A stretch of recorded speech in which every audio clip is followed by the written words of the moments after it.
You Hello. go first. Oh, okay. Huh. Hello, everyone. My name's Dell. I'm with my friend Gray Rieck, Greetings, everybody. and we're going to be ranking Final Fantasy party members today. Uh, Yeah, I, God, I got Dell back into I got Dell into Final Fantasy like just last year, was it? something like that, yeah.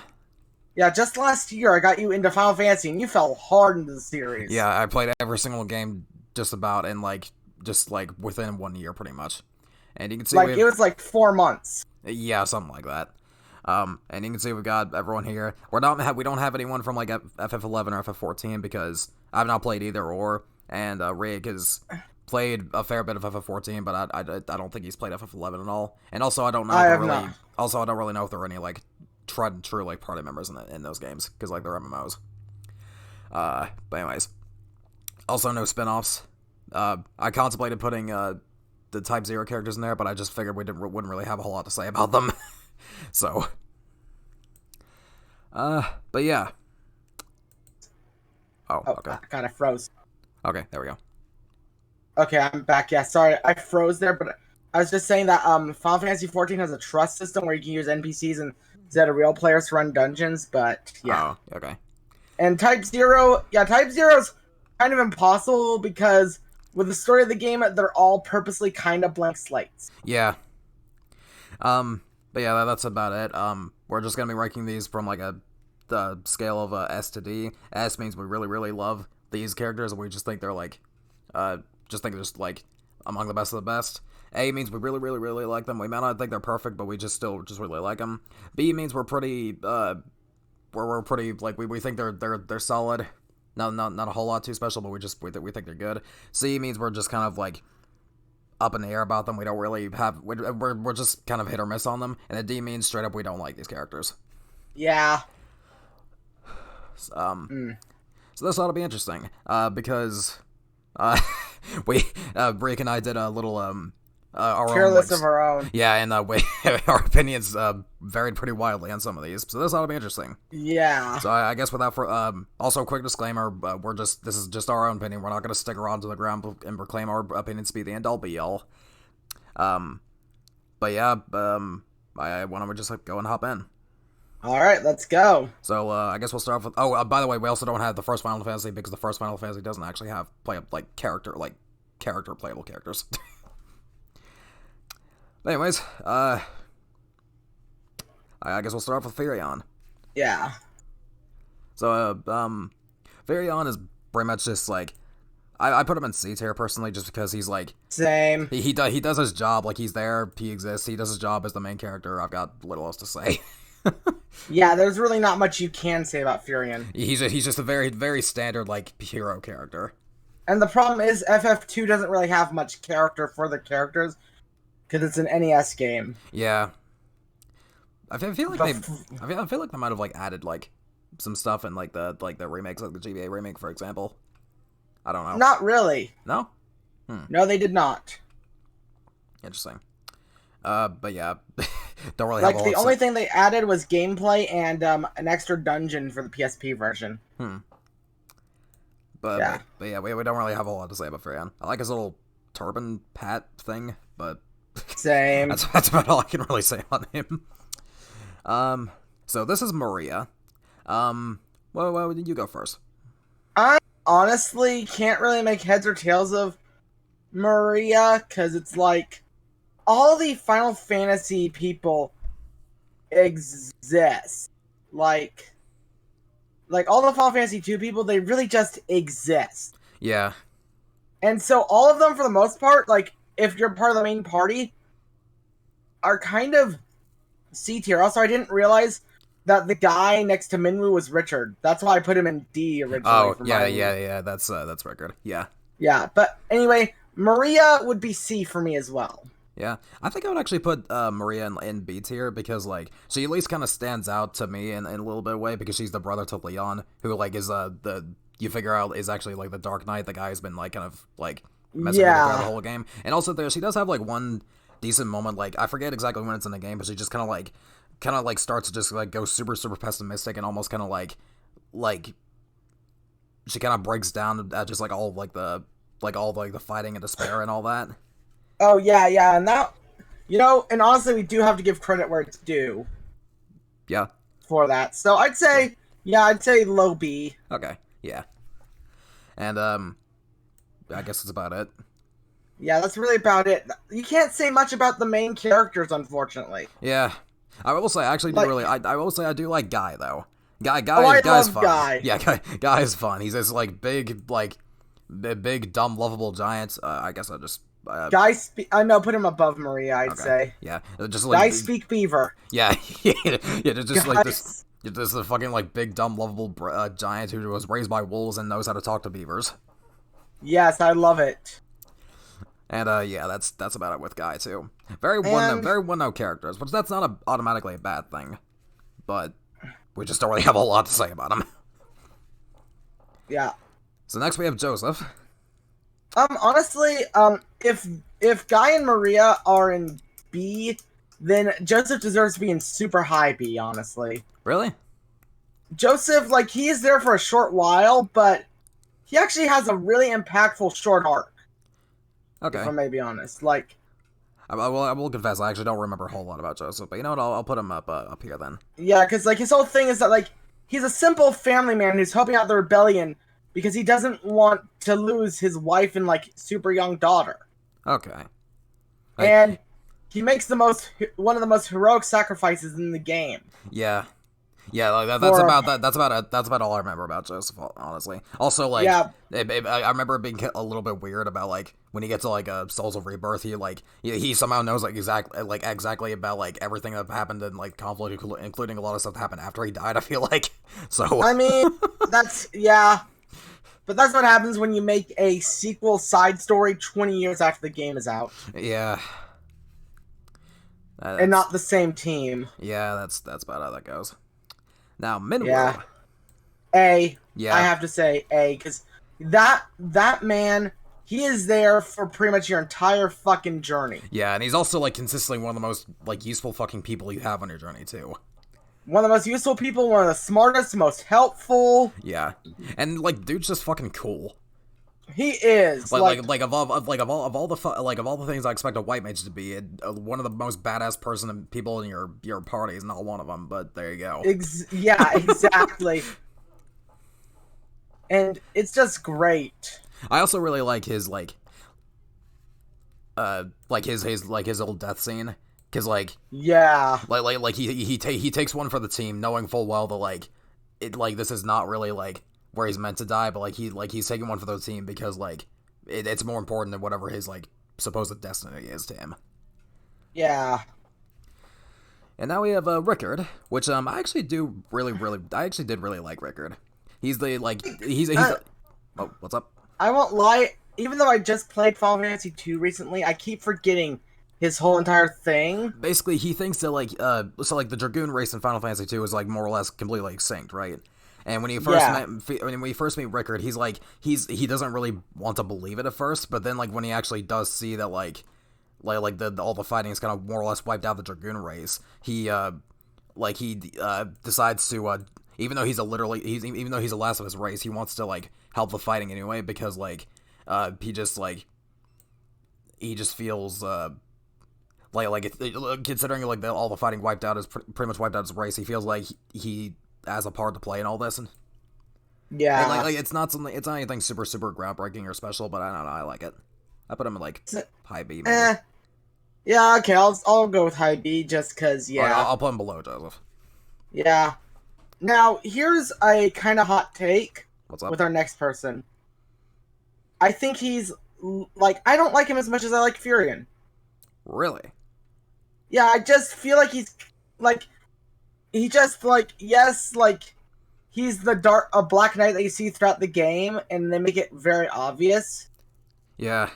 But at the same time, it's why? They don't explain why. And yeah. he just kind of shows up at the end out of nowhere, decides he's gonna become Emperor now. Yeah. And then suddenly joins you. It just feels very last minute. Oh, right, this guy existed. Let's get him back in. Yeah, also no real no real explanation for why he became the Dark Knight either. Or I guess the implications the Emperor kind of brainwashed him into become, I don't know. I don't remember. It's not even that. Yeah, There's only one thing that I've heard, and it's like a FF2 fan theory, Go on. and that's like something that my girlfriend told me about like a long time ago, like back when back when AO3 like had actual stuff. Yeah. Like someone fan fiction that like he did it to try to save his family, but it was like a backfired thing. Oh. But that's purely fan fiction. Yeah, that's not really anything we can go Yeah, on. so that's why he's worse than Furion in my mind, because there's just really nothing to him. Yeah, I also feel like his returning to like the good side, I feel like is also just kind of like that's the thing about Leon, he's just so fucking random and like he doesn't really fit into the story well at all, I don't think. Yeah, exactly. Like Dissidia Opera Omnia does better to develop him, but that's a mobile game. Yeah. So that's about it for the FF2 characters. Now we have the FF3 characters, which I wouldn't be surprised if Ray doesn't even remember what these people's names. Lunith, Ark, Refia, Angus. You looked it Or up, didn't Ingus. What? You looked it up, didn't you? No, I didn't. Oh, interesting. Okay. Because while they don't have characters, I remember they have names, and that's about it about them. Yeah, what do you... like, they all belong in D. Yeah. Like, because here's the thing. I will say, though, like, I want to put Refia in C tier, but, like, maybe at the bottom of C tier, because she does at least have, like, more personality than, like, the three guys combined. Yeah, yeah, she has more personality, and she gets slightly more... Like, I'll say this, because the original FF3, it was just 4 nameless kids that you named. Yeah. And everything. In FF3 3D, they make them into their own little characters and give them little arcs. Yeah, like they try to like kind of half-ass like them into actual characters, and it just doesn't really work. And Refia is the one that they do the most with, like, and she was popular enough to keep appearing in spin-offs. Yeah. Unlike the other 3, because in every other spin-off, you get Onion Knight, and then out of nowhere you get Refia. Yep. Yeah, gotta love it. Gotta fucking love it. So that's just a very brief summarization of the FF3 cast. Now we move on to FF4. The first cast that actually tries to have like actual full-blown like actual characters, not the God. This is, go ahead. And this is where things get. I feel like we're about to have a division here. Oh boy, where are you going to put Cecil? A. Okay, I agree. Above Minwoo? Yeah, I wasn't gonna say immediately. Yeah, above Minwoo. Because okay, when I bring up FF4 characters, I'm gonna bring up the After Years characters as well. Yeah, that's like fine. The characterization of the After Years. Like, Cecil's strong enough that even though he's like a shell in the After Years, yeah, for 90% of the fucking game, yeah, he is still, his Final Fantasy IV main story appearance is badass, is great enough to keep him an A. Yeah, like he's the first, I feel like he's kind of the first instance of, like, a JRPG protagonist where it's, like, he kind of has, like, he starts off, like, on the wrong side, but he eventually starts, he becomes, like, a bit of a loner, albeit against his will, and he just, like, he grows into, like, this fucking, like, badass over it. And faces the consequences of his actions, and basically earns his redemption, which is something that you don't really see a lot of, even in modern media. Yeah. Like, it's just really great. Yeah. Also, he's voiced by Yuri Lowenthal, which just feels so fucking weird to me. In the 3D version, yeah. Oh my god. I don't hear Yuri Lowenthal's such a weird choice for him. Yeah. I forgot the Final Fantasy voice cast existed for FF4. Yeah. Like, straight up. So next we move on to Rydia. Where would you put Rydia?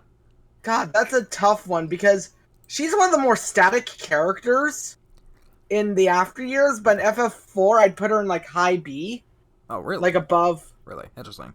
Like, she's not the best of the best in my opinion. Actually, yeah, no, she's not the best of the best in my opinion. Like, I love her to death. Yeah. But FF4 already has so many great characters. Yeah.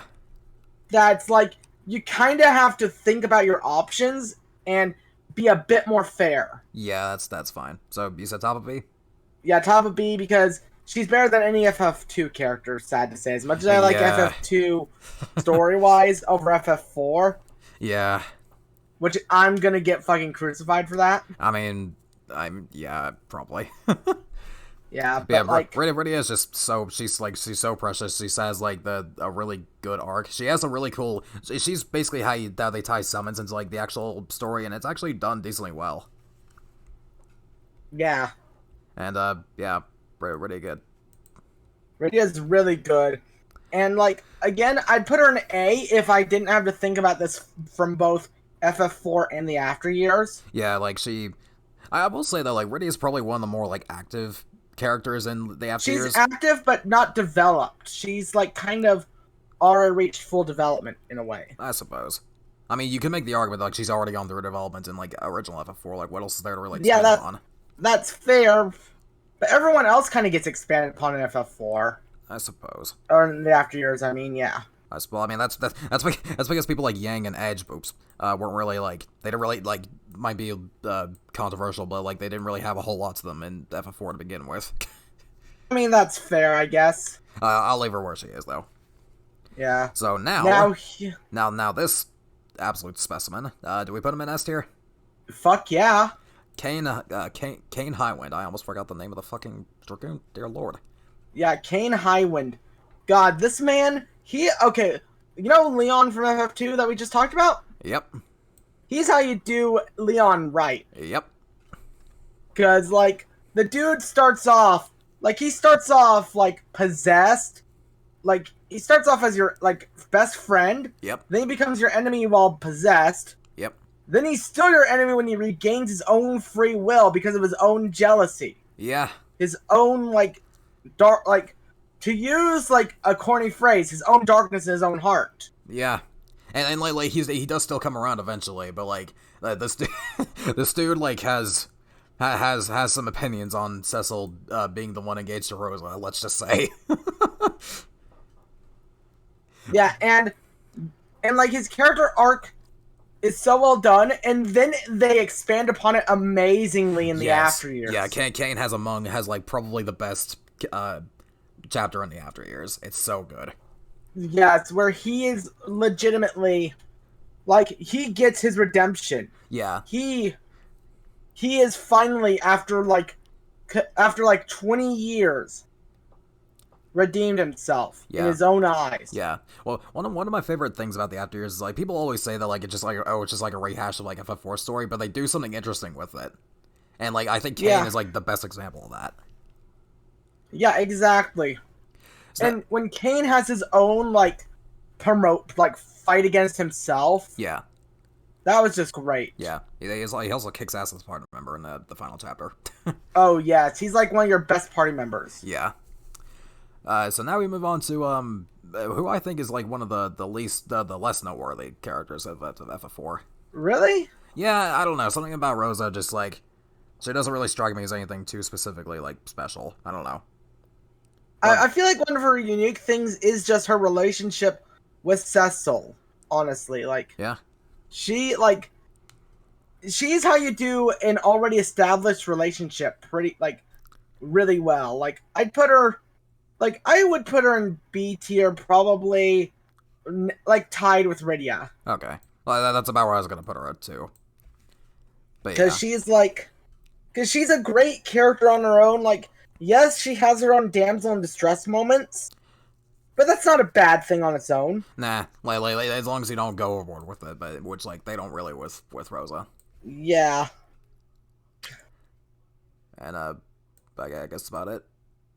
Yeah. Okay. Next we have Edward. God, Edward is one that I was constantly debating myself because on my tier list I didn't specifically rank them in specific order. Yeah. Because like I was debating if he was C or B rank. Because the after years does a million times better with him. Yeah. To the point where he has this most epic middle finger to possess Cecil. It's like, okay, I see what the fuck this is. Send it back to Cecil. Yeah. Yeah. Send it back to Cecil and open it there. Yeah. I think I would have put Edward at like maybe like top of B, roughly. Yeah, let's go top of B because you know when I was doing my tier list, I forgot about just how much he develops in the after years. Yeah, he's also the first person in After Years to kind of like figure out like the true extent of just what the hell's going on over it, like in the story. Yeah, and like I think Palom's the first one that kind of like develops a true little inkling, but like Edward's the one who first like actually figures it out. actually it's Porum, I think, that develop. Actually, no, yeah, you're right. It's Palom. My bad. Yeah, Palom. I also like Yeah. I think my one gripe with like Edward is that, like the whole thing of like with him and like what the fuck was the old man's name? Is it Tellah? Tellah, yeah. Like, where's Tellah on this list? You forgot Tellah. I did forget Tellah. Oops. You forgot Tellah. That's a shame. Well, we're just gonna casually scroll past that. Yeah. What I was gonna say was it's a really good like little like his little thing of like him being in love with like Tellah's daughter and like his daughter like I don't even remember her fucking name. Jesus. Anna like dying to like just just that whole thing and it's a good scene and like it's a good like little moment, but it also just feels kind of random. Yeah, and, given like what the hell you're doing at that time. Yeah, it's like, yeah, you're trying to like get the sand ruby for Rosa. You get to Damson and then it's suddenly nuked and you have to go in there. But I don't blame it too much because again, this is like their first time being able to tell a full story with an RPG. Yeah. On the SNES. Yeah. So clunky storytelling can be somewhat excused for back then. Yeah. Plus, I mean, like it's still a good scene. Yeah. Especially with like his thing like on the lake like after the fact. Yeah. It was a lake, right? I don't remember. Yeah. It was. Yeah. Like yeah, I forget what it is either. So it had something to do with water. That's all you need to know. Yeah. So now we move on to Yang, and I don't know. It's like I like Yang, but I don't know where I'd put him, to be honest. Yang is just kind of there. Let's be fair here. Like yeah, in both FF4 and the after years, he's just kind of there. Yeah. What do you say to putting him? What do you say to putting him above Guy? Let's put him above Guy. Yeah, there's not really much to say. Like he's a devout monk. He's a loving in the after years. He's a loving husband and father. Yeah, and he's just like resident like martial artist badass of the team. Yes, like, and yeah, honestly, like he's better than like the 3 characters in C tier so far. But yeah. So now we move on to Edge, who I think like After Years really made him like one of my favorite characters in this game. Oh yeah, After Years Edge, like I would honestly put him in A myself, like below Minwoo for sure. Like thinking about all this, Minwoo, because like he in FF4 they just give him the most basic traits of being like a rebellious young man. Yeah, just like a very 90s-esque like ninja character. Very 90s-esque ninja character that flirts with the now aged up Rydia. Yeah. Yeah.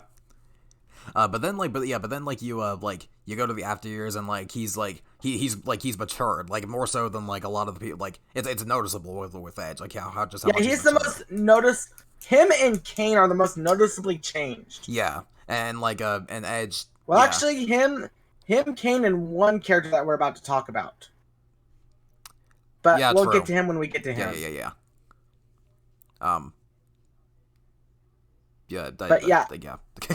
Edge, he's now king of king of his kingdom. I forget which one his kingdom is. I don't remember either, to be honest. Yeah. But like he's now king, he now leads his own team of ninjas. Yeah. And like even though he's king, he still has his irresponsible streak because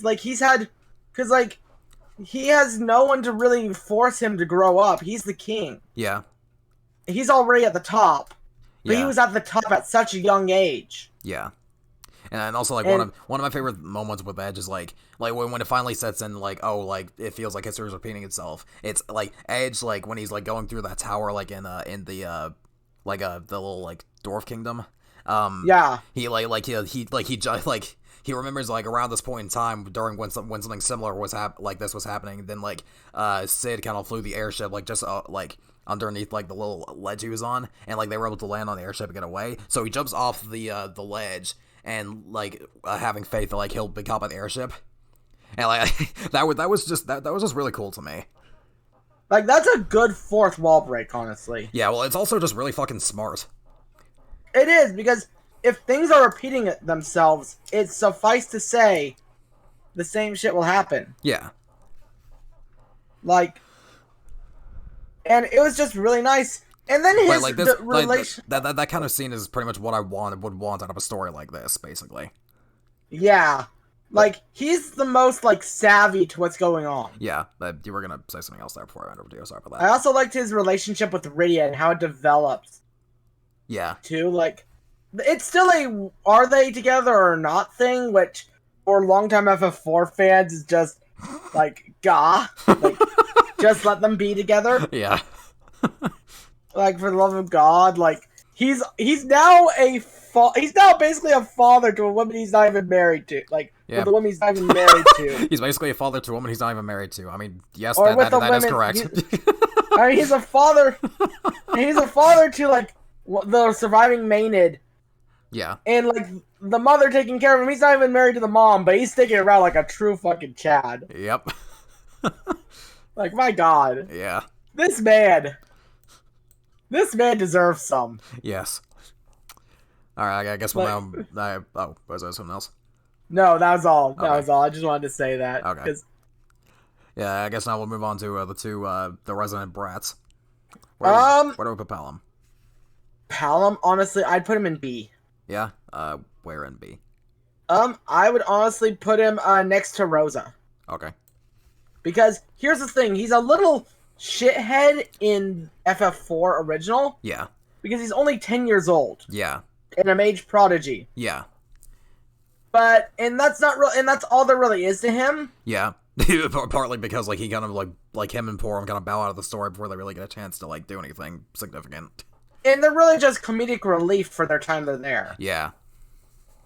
But then you get the after years. Yeah. And the after years is where he develops. Like, it's been 20 years since then. And like he still kind of has like the snarky side to him, but he's a lot more like level-headed. Yeah. He's level-headed and introspective. Like, when he's with his, like, trainee Lenore. Yeah. He, like, legitimately makes her, like, he legitimately questions her. Yeah. About everything on her journey, because he used to want to be the best. Yeah. He used to, and, like, now... And, like, he questions her about it because, like, he knows what that feels like, and he knows, what that's gonna, like, potentially cost her for, like, pursuing that. Yeah. And also, I just love his backstory with Lenore, too. It's cute because it's like, at the end of FF4, he's just flirting with a random girl in Troya, like, bragging. Yeah. And that random girl turned out to be Lenora. Yep.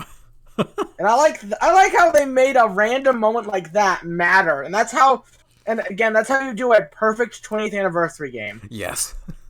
I also, like, I mentioned this earlier, but I really like how, Palom was, like, the first guy to kind of get an inkling as to what the hell's going on in, like, the actual story. Same. Like, he knows, because he was never stupid. Yeah, no. He may have been brash, but he was never stupid. Yeah. I guess it's about it for Paloma. So let's go move on to the sister. I'd put her in C myself, but really? Where do you... Because she just is unchanging, really. She's the serious one in the first game, and she's still kind of the serious same old in the second game. I would argue she's like, I don't know, like she's definitely still serious in like the after years, but she's a bit more like, what's the word? Like, I don't want to say doting. I don't think that's the right word, but like kind of sort of like that kind of vibe where it's like she's like stern, but she's caring. I can see that, but the thing is, it's still not much of a change from how she was in FF4. She's not that different a person. That's true. And that's why I put her at like top of C. Okay, I'll do that then. Yeah, because I know you like her design and everything, but yeah. And now we go into the worst 3D design ever. What the fuck fuck is this? Yeah. What the fuck is this? Why does he look like he was dropped on his head as a baby and then shoved back in the womb because he was born 3 months early? Like, seriously, what the fuck? Yeah, I don't get it. What the fuck? I swear. Who the fuck designed this? Alright, so where do we put Theodore? Honestly, I'd put him in B. Yeah. Because he's a good character. Yeah. He is a really good character. Like, he tries to stand out from his father. Yeah. And, like, his relationship with Cain is one of the best. Where do we put Theodore in B tier? I would, I'd put him right below Palom. Okay. Anyway, you were saying. But, like, yeah, his relationship with Cain is really good. And even though, like, the story stops being about him, like, as soon as everyone starts getting together fully, he still has a good impact. Yeah. On the story. Yeah. Like, especially with, like, the whole thing, like, in the final chapter with, like, when you're finally taking down, like, Cain's, like, doppelganger, sort of. Yes. And, like, that whole thing that I had to walk you through because I was not going to let you let go of Golbez, who is our next party member, so I guess we might as well talk about him next. Because there's not... S. Yes. Above Cain. I love Cain, but Golbez, he's how you do the complete... Golbez and Cain are the best redemption arcs in the fucking franchise. Yes. Don't at me. Yeah. Like, fucking, like... one of my... Yeah, like... Golbez, like, it feels a little weird, because, like, I'm basically putting him in S tier because, like, of his contributions as, like, an antagonist, as well as his contributions as, like, a character in the after years. Because like, you have to consider both. Yeah. Because you can't separate Golbez from who he was to who he is in the after years. Yeah. Like, and because Golbez's whole thing in the after years is a path of redemption. Yeah. And, like, that's just, like, yeah. But he's basically just goes from being, like, literally fucking Darth Vader to, like breaking out of the mind control of Zemus. And, like, when he realizes what the hell he's done to the world, like, he goes on this quest for redemption and, like, actually helps out this time around during, like, the Maenad invasion. Yeah, because when the Maenads invade the moon and Fusuya teleports him away, he knows that he has to get back to Lunarians. Yeah. And help out the people. Yeah.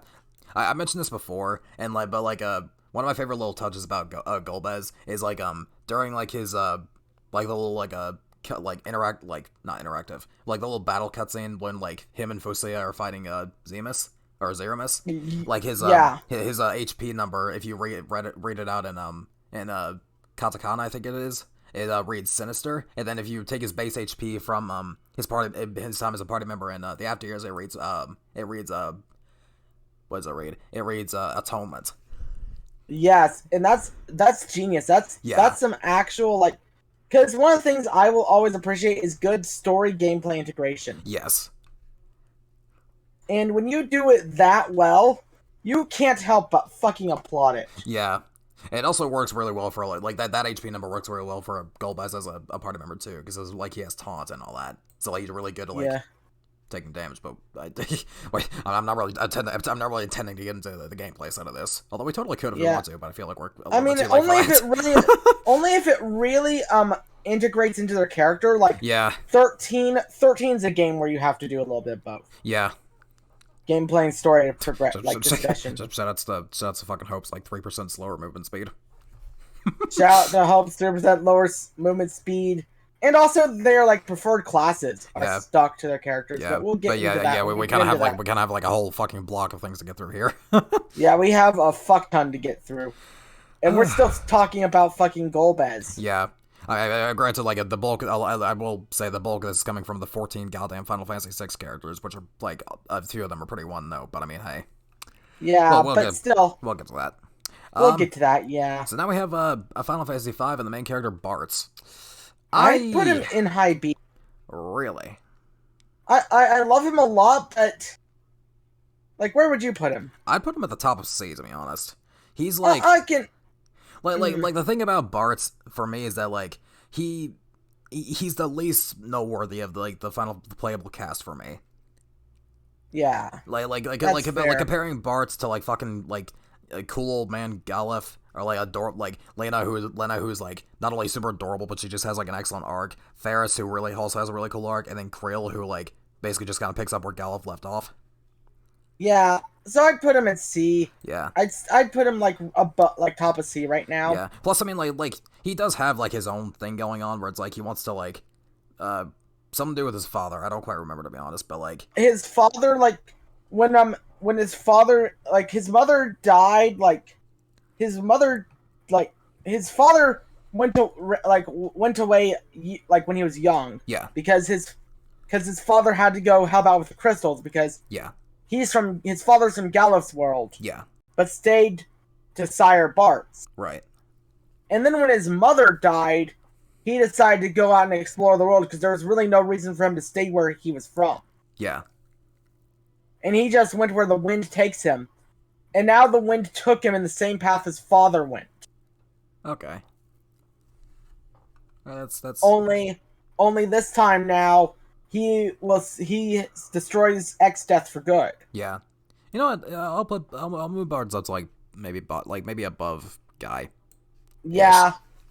Maybe above Yang too. Yeah, let's put him above Yang. Yeah. Like comparing like Bart's to like Rickard, for example, I still kind of like the whole like Rickard's whole thing is simple, but like it works, and like so does Bart's, but like I don't know, I kind of feel something a little bit more with Rickard. Yeah, fair. And now we move on to cool old man. I honestly want to put him in A. Yeah, same. I'll put him at like, the bottom of A for now, but like he's got one of the best arcs ever. Like if Del didn't forget to get Tellah on here, if Del didn't forget fucking Tellah, I would have said Tellah was on A too. Yeah, like yeah. Tellah and Galef are both like some of the best old men characters in RPGs. Like, yeah. He starts off as this jokey amnesiac man. Yeah, and they go fucking in on the fucking like the forgetful jokes. I love it. And it's just fun. Like Final Fantasy V just is a ton of fun. Like, it's the most lighthearted game in the series. Let's be fair. Oh yeah, it is. Like and even the localization for PS1 and the PS1 era had fun with it too. Yeah. But it's like Galef, he is a forgetful man, but when he gets reminded of stuff and gets his memories back, he becomes one of the most badass people ever because he's a king of his own kingdom. Yep. He knows what he's out there to do and stop. Yep. And he's gonna make sure, like, he makes sure to do it. Like, when he, in his final moments, are fucking amazing. Like, yeah, him withstanding those attacks. Yeah. And just, like, him just standing his own against Golbez, or against X-Death. Yeah, X-Death. Yeah. When X-Death is barraging him with high-level magic. Mm-hmm. Because he's not going to go down without a fucking fight. Yeah. Because even though he's old, he's got a duty to fulfill. Yeah, and he does manage to put up a decent fight against X-Death, too. He actually kills X-Death. Doesn't he, if I remember? Does he? No, wait, no. No, yeah. I was gonna say, I don't remember anything about X-Death, like, coming back to life. You're right. Actually, no, X-Death's original body does die. Oh, it does? Yeah, it does. And then he gets merged with the tree in, like, the void. If I remember correctly. Like, let me look this up. Okay. X-Death FF5. Yeah. Not doing our fact checking before actually doing the tier list. I'd love to see it. We're both at a fucking computer. I suppose. I mean, I'm kind of like, I could like pull up another tab, but like I'm recording like my screen, so like if I did, then like I would click away from the tier list, which would show up on the video, and yeah.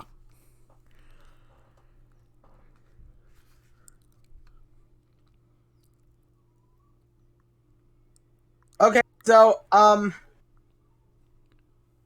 yeah, he is so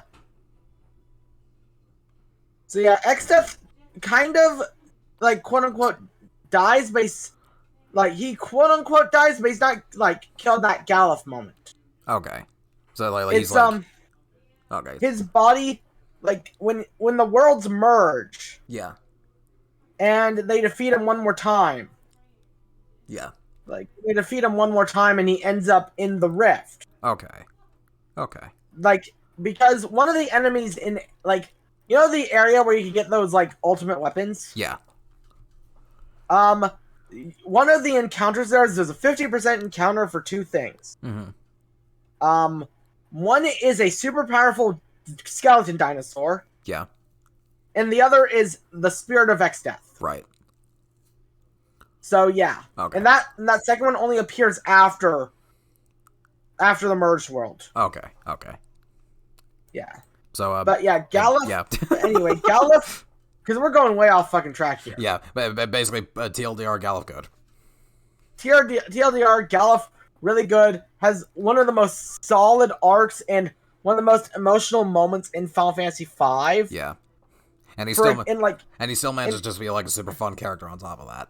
He still manages to be super fun, and with Final Fantasy V, it knows how to do a good balance of humor and serious. Like, yeah, it doesn't like try to undercut any of its serious moments immediately with humor. It lets those moments breathe, and then once they've been allowed to breathe, then they allow for some levity. Yeah. Without completely making the previous moment void. Yeah. Something that I could say about something else, but I'm not going to say that right now. Does it have something to do with Final Fantasy? Not Final Fantasy related. Okay, well, never mind then. So moving on. Now we have Lena. Lena has such an interesting arc. Like, I'd put her in B tier personally. Yeah, up here, roughly, you think? Up there, yeah. Above Edward? Because she's... Let's go with above Edward, yeah. Okay. Because, like, she's got such an interesting arc. Like, she goes out looking for her father. Yeah. And, like, she's the most noble of the party members. Yeah. Like, she is the innocent, noble, kind girl to a fault. Yeah. Willing to walk through fucking poisonous flowers just to heal a little dragon. And her first suggestion when they get the pirates' den is to ask the pirates if they'll take them on their ship. Yeah. On their ship. I fucking love Lena, like, dude. Lena is great because she plays the straight, ignorant princess pretty well. Yeah, but she doesn't come off as snobby at all. And I she doesn't come off as snobby. She's just kind, but she's kind but stupid. Yeah. She is as stupid as the rest of the cast here. Like, yes. Yeah. Like, everyone here has the party together, like excluding Ferris, who we'll get to next. Like classic the IQ of a walnut. Yeah, classic fucking ragtag group of idiots. Yes, and it's I love them to bits. Like, yeah, how many idiots does it take to screw in a light bulb? Yeah, exactly. Like, they'll all be debating about it. Bart's, like, Lena won't know. Yeah. Bart's will act like he knows. Galuf will say he has amnesia to get out of it. Exactly. And then Ferris will Ferris will act like she knows, but she actually just screws it up. And then, and then I don't know about Krill. She probably won't know. Yeah. But yeah, Lena, she's just a great addition, and her relationship with most of the cast is just great too. Like, she's the one that has the most outer web relationships because as a princess of Tycoon, she's been around. Like, when you go to the village to get the key, you've got the when you go to that one village after the wind crystal to get the key to the bridge, or key like to the water bridge, it's like she knows them pretty well and they care for her. Like, she is someone that, even though she's dedicated to the journey, a lot of people are concerned for her, and she proves herself worthy of being part of the adventure. Like, and also she has a good, like, relationship with Bart, I'm just gonna say. Yeah, she does. And also Forrest. Like, their relationship is so great. Yeah. Also, I love her design. She's adorable. Yes, exactly. So I guess now that Ferris is kind of coming to the thing, well, where do we put Ferris? I gotta say A or S. Really? Yes, because she's just badass. Yeah. She really is just one of the most badass characters. Like, she was and I hate to, like, use these terms, but progressive. She was, like, a super progressive character for her time. Yeah. Like, you know, someone who was a ferociously badass woman pirate. Yeah. Who, you know, Yeah, well, I mean, God, because another thing with Ferris, right, is that she cross dresses, right, because she's the leader of the pirates. Like if it who has ever heard of if a lady pirate? I think is the whole joke. um a lady pirate and also a lady pirate and a crew full of men. Yeah. Which implications there? Let's brush those aside for a second. Yeah, not important. Not important, but still like that. And as a pirate leader, if she was if she was revealed to be a female pirate to her crew, she'd get no respect because pirates are sexist as fuck. Yeah. Well, I mean, we assume we don't know that for sure. We assume, but Final Fantasy back in the day went off classic assumptions. Yeah, it did. So and one of the things is that, and I hate this over the years with the people that are getting into Final Fantasy V now. Yeah. It's we're getting the whole Naoto debate with her. Oh, jeez. Really? Yes. What the fuck? Yes. For those who have not played Persona 4, that basically just means people can't fucking read. Anyway. Yes, thank you. Yeah. Thank you. Anyway, yeah, Farrah's good. Ferris is great, yes. And then we have you want to move on to Creel, or you want to keep talking about Ferris? If you had something else to say, go and say it. I didn't. I was going to move on to Creel. Oh, okay. Yeah. I was going to say, let's move on to Creel, too. Because Creel exists. Yeah, she do be having that whole existence thing. C rank. I'd say she's C. She's like Refia. Oh, really? Okay. I'd say she's like Refia. She takes she's adorable. She takes over for the party. Mm-hmm. She takes over after Gallif's role, but when Gallif leaves the fray, that's basically endgame. Yeah, pretty much. Everything else is all optional content. Yeah. I'll put her below Ruffy because Ruffy at least still has the Sass Master thing going on. So. Yeah, all Creel has is cuteness. Yeah. Which I mean, Lena has that too, and she actually does more than just that. So. Yeah, Creel is just cute, little girl that takes over the story. Yes. Takes over in the story and has a pet and has a Moogle friend. Yes. And which is fine enough. Yeah, and speaking of Moogle friends, I guess it's now time to move on to Final Fantasy VI. Yes. So first off, we have Terra, who yes. I put Terra on my tier list and B tier, and I'm looking over that what the fuck was I thinking? I don't know what I was thinking. You're thinking you need to be strangled to death.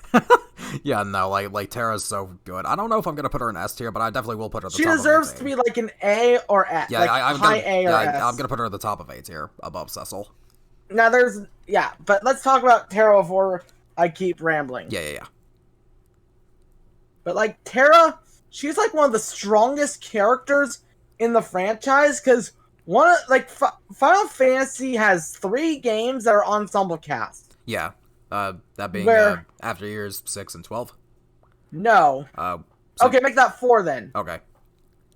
After Years 6, 12, and 13. 13? I can see it. Yeah, because you can't really say that any of them are the main characters in 13. Yeah, but well, I mean, it's a little bit easier to say Lightning is the quote unquote main character because I feel well, I don't know. She's the main character of the trilogy, debatable. But that's anyway. We'll get into that. Yeah. But Terra, she's the one we start with. Yeah. She's the one that's kind of our proxy into the world of the game. Yeah. When we first get into the world. Yep. A girl mind controlled with a Magitech crown, in one of the most epic intros ever. Yeah. And and she's just someone trying to find her place in the world. Yeah. And also summons in FF6, probably arguably more so than any other game in the series, plays such a maybe not FF10, but plays such an integral role to the story. And Terra is sort of the way to kind of tie the aside from the lore we hear beforehand, she's the way to kind of directly tie the summons into the story. Yeah.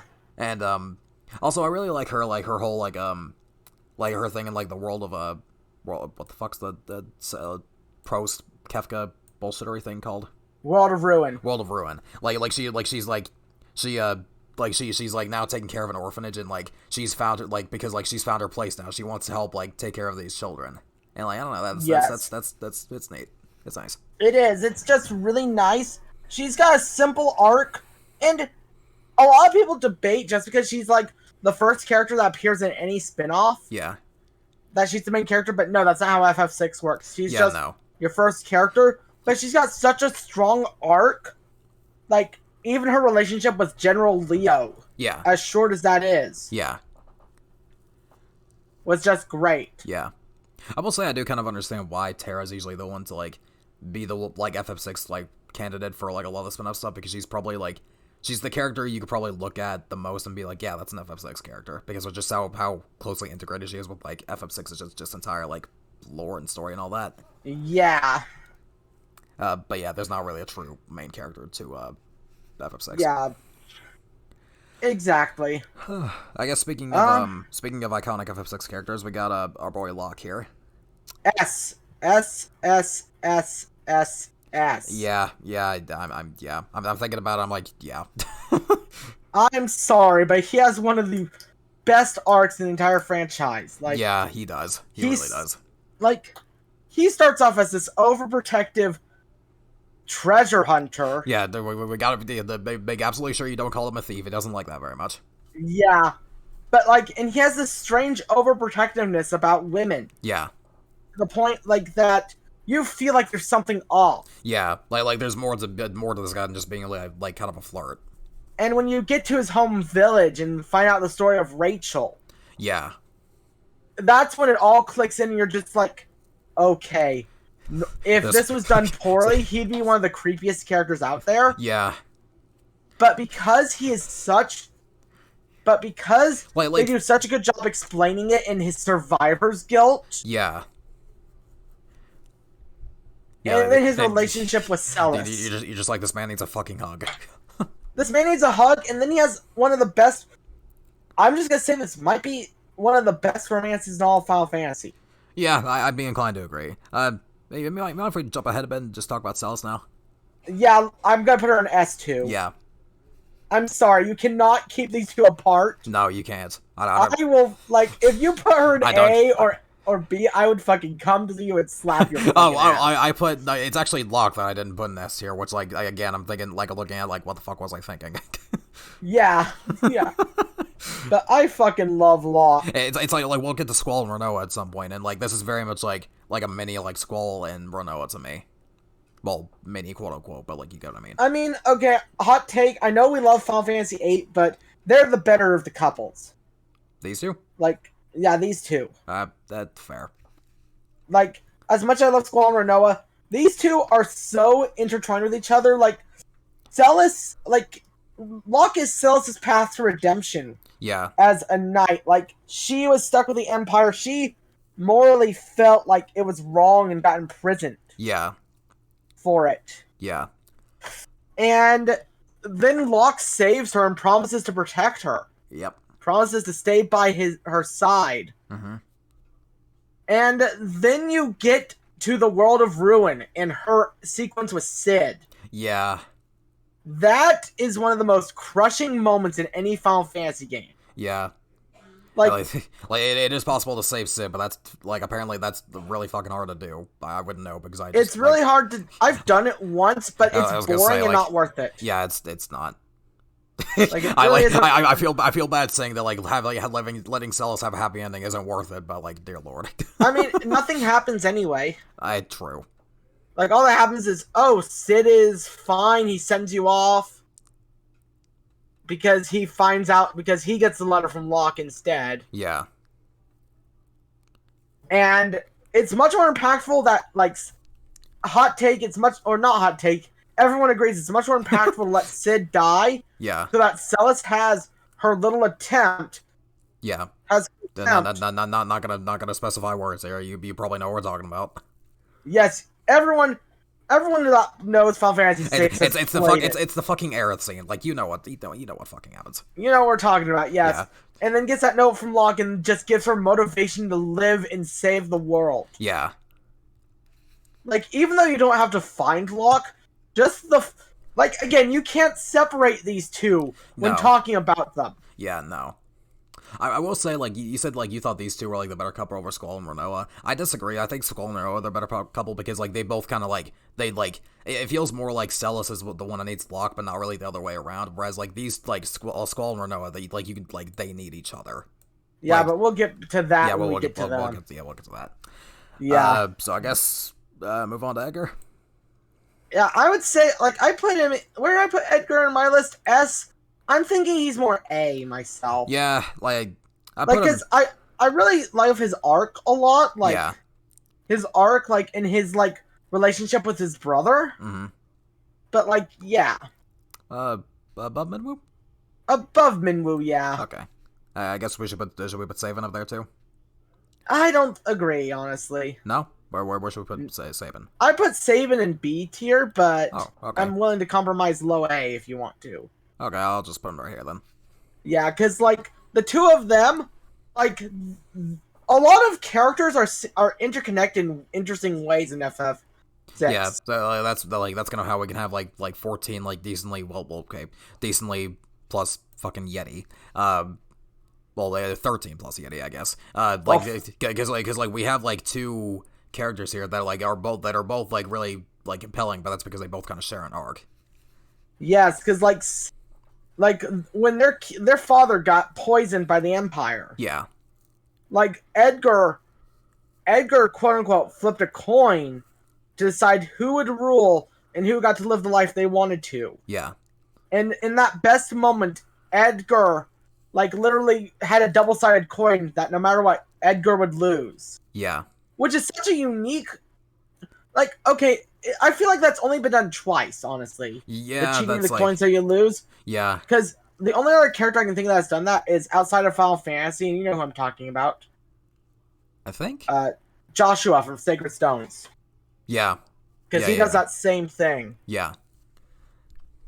But, like, but, like, just willing to give up his life, like, the life that he wanted to live, just for his brother and for his people. Yeah, but because he knew that Sabin would really, really want to, like, just be able to have his own life. Like, probably more so, like Edgar would be fine with taking over, like, the role where, like, he knew that Sabin wouldn't.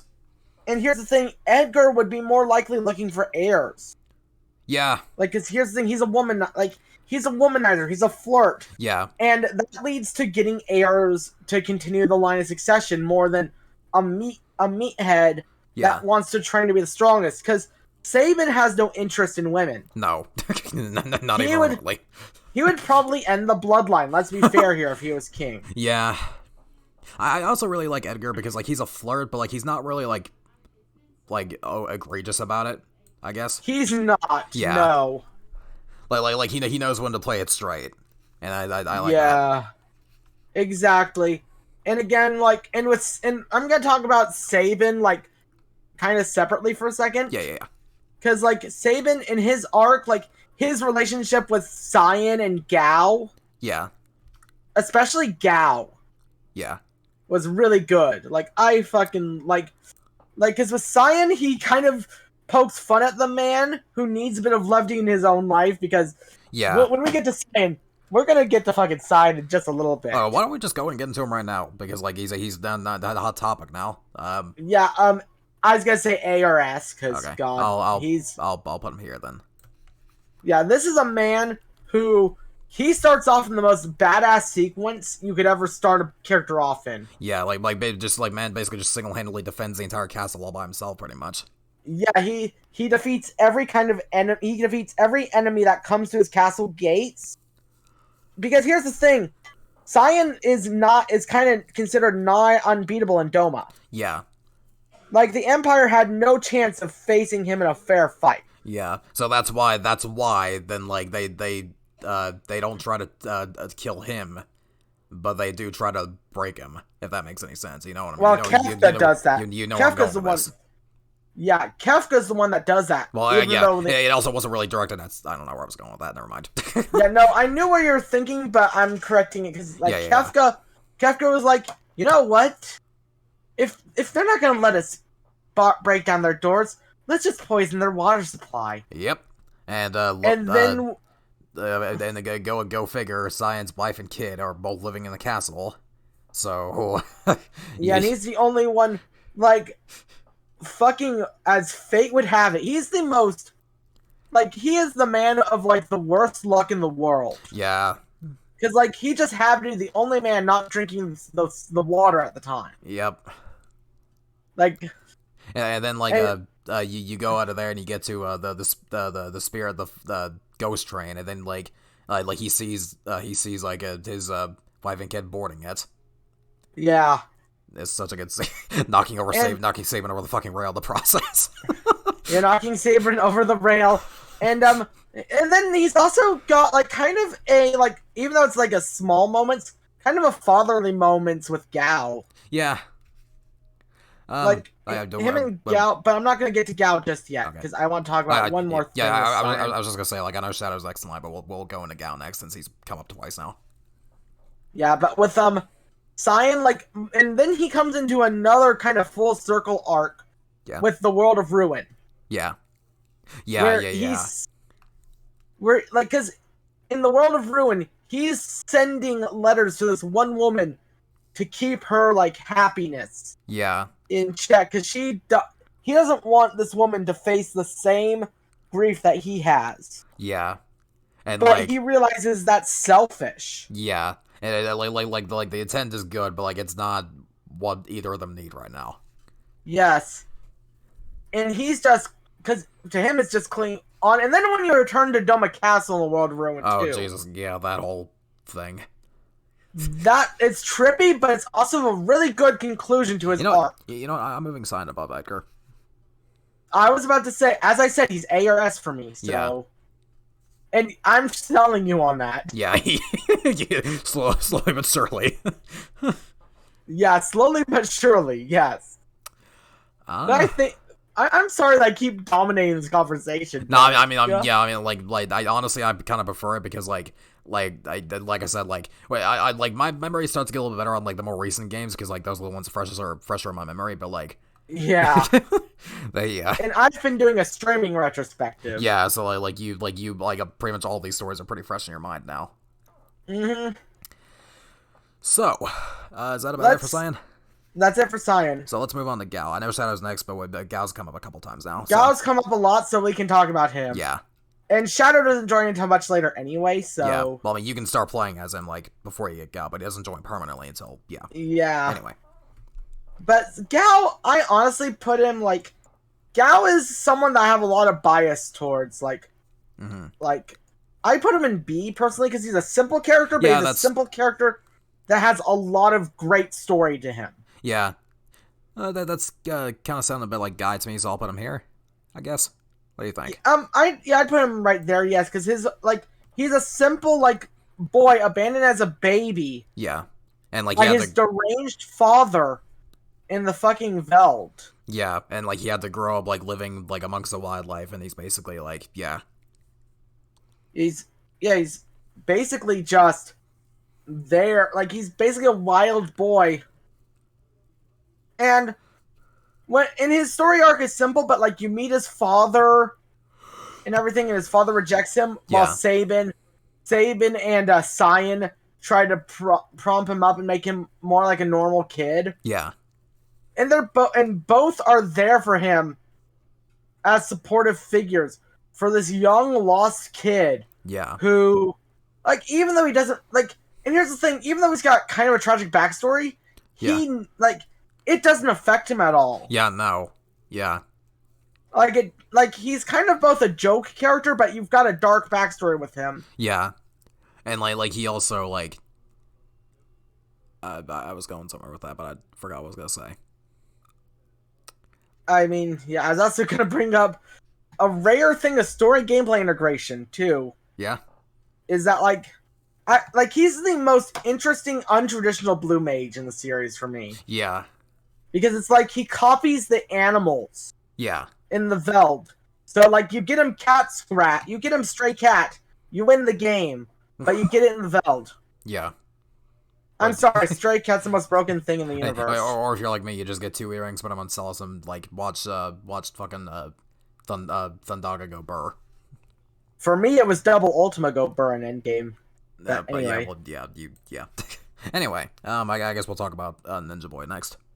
Ninja Boy A. Yeah, I'm okay. Let's be fair here. yeah. 80%, most of the FF6 cast is an A. Let's be fucking fair here. But we'll get to that. Debatable. But I yeah. said most. The most means like almost half for me, but alright. Yeah. But yeah, we got Shadow. He's got one of the most, like, his introduction is, like, I'm going to use the PS1 translation because it's, like, one of the most iconic lines that people still quote from the Ted Woolsey Yeah. NES PS1 translation. Yeah. He'd slit his mama's throat for a nickel. That's how he's described. Yeah. Yeah. And it fits him because that's how he presents himself. Him and Interceptor. Yeah. Where he's just like he's supposed to be this cold, ruthless man. Mm-hmm. And then you learn his true backstory. Yeah. Where he's like this man who who was just a petty thief back in the day with his friend. Yeah. And like the death of his friend like kind of changed him for the worse. Yeah. To make him abandon a lot of stuff, like to abandon his fault, like to abandon like his home life and everything. Yep. Like even his own daughter, who we'll get to later. Yeah. Because, like, fun fact, did you know there was actually a cut scene that someone found the script for? Oh, really? Yeah, between him and Strago. Oh, interesting. Yeah, him and Strago have a talk. Yeah. It was cut from the final game because they didn't find a place to put it. Yeah. But, like, Strago outright calls him out as Realm's father. Yeah. Yeah. And calls him out by name. Mm-hmm. And also, he's one of the few people to actually die at the end of FF6. Yeah. Because he chooses... I don't remember the specifics of that, but yeah. Because he's a man that, like, feels like he has no real place in the world and would rather his, like, daughter and everyone that he's been with keep living. Yeah. Because he feels like his part is done. There's nowhere in the world for a man like him, so he stays behind the tower. Oh, yeah, that's right, he does. Yeah. Yeah. He's one of 3 characters that die in the finale. Yeah. 3? But, who else were Gogo and Umaro. Does Gogo die? Really? Yes. Okay, interesting. I'll talk about that when we get to Gogo, though. Let's skip ahead again. We'll get to Setzer soon, I promise. But let's go Strago and Realm. Yeah. So, Strago, he's a very fun old man character. He's like... Yeah. Kind of like a downgraded Galuf, if that makes sense. Yeah, he's more like on the kooky side than Galuf is, I feel like. Yeah. He's more of the kooky, fun grandpa to his fun granddaughter Realm. Yeah. Where do we put that? Do we put them in, like, B-ish? I'd say B, like, above Gao. Above Gal? Oh, above Gal. Well, yeah, no, yeah. definitely above Gao, but definitely, I'd say below Theodore, so, like, above Joseph. Okay. And then do we put Realm there, too? Honestly, I'd put her, like, above Palom. Okay, interesting. Alright, then. Because she has a lot more than Strago does, story-wise. Yeah, that's fair. But, like, Strago is, like, your traditional Blue Mage. He is, like, when you visit his magic village that nobody's visited for forever, he's like, I want you guys to go. Yeah. Like, he wants them to go so that Realm can stay safe. Mm-hmm. And then with Realm, and then when the World of Ruin happens, like, he joins with you after the World of Ruin happens. You find him in the Cultist Tower because, he thinks that Realm died when you all split the airship and everything. So he just decided to join Kafka's cult at the Mage Tower. Yeah. In a kooky dance. Yeah. And that's really... Oh, yeah, and then there's his arc with his best friend. Yeah. Where, like, where it's like they were both hunting a creature together that pops up. Right, yeah. And fun fact, you can redo that fight a million times. Yeah, you can. Because, you can redo it until Galuf actually learns the ultimate technique. Strago. Until Strago Sai mixed them up, but until Strago learns the ultimate technique of his blue magic. Yeah. But yeah, that's really not much to talk about with Strago himself. Yeah. And meanwhile, Realm is just like funny as hell. I love Realm so much. She's funny. She's got a great relationship with the edgelord of the game, Shadow. Yep. They're father and daughter, after all. Yep. And like they show it so clearly, like when Interceptor, Shadow's dog, yeah, takes so well to Realm. Yeah, and Interceptor is also the one who like kind of like leads the party through like the burning house while that's going on to like save Realm. Yes. Which was also pretty great. And also the fucking thing that with like what's his name, Ultros? Yes. Like that whole fucking thing in the cave. Yeah, that was like one of the funniest moments ever. Yeah. What? Yeah, but the problem with Oh no, I was gonna ask, how do you get her back in the world of ruin? But no, I remember now. It's with that whole like that stupid fucking painting boss. Yes, that stupid fucking painting boss. Yeah. But yeah, the only issue with Realm and Strago is they come too close to the world of ruin to get much development. Yeah, because they're in the literal places. They're in the literal last place before you go to the floating continent. Yeah. I will say I actually do really like how like with Strago and Realm, like the whole like their village has like a sort of like a taboo, I guess, like using magic because of like how it like what am I trying to say here? Well, they don't want anyone to take them away. Oh yeah. Because they know that the Empire, if the Empire knew, ooh, this village is a whole bunch of magic users. Yeah. You know, like Celis, when they found Celis, or when they found fucking Terra. Yeah. Yeah. Especially fucking Terra, the half Esper. Yep. Which is which we already talked about. Yeah, but we did, yeah. Yeah. So I guess it's about it for these two. Yes. So I guess we'll now finally move on to Setzer. I want to put this man like roughly here. I can agree. Because Setzer is a great character through and through. Like, yes. He starts off, changes, then reverts in the one game, which is just... And they do it so well. Like, most games, when they force a character to revert back, they do it so forcefully. Mm-hmm. Not this game. Yeah, no, because like Setzer's always just kind of like a shameless gambler. And like... he becomes a shameless gambler who wants to kidnap the lead actress of a play. Yeah. And then, like, when you kidnap... And then, like, so to play him out, you get Celis to do one of the best scenes in the entire game. Yeah. And then he's convinced to join you. Yeah.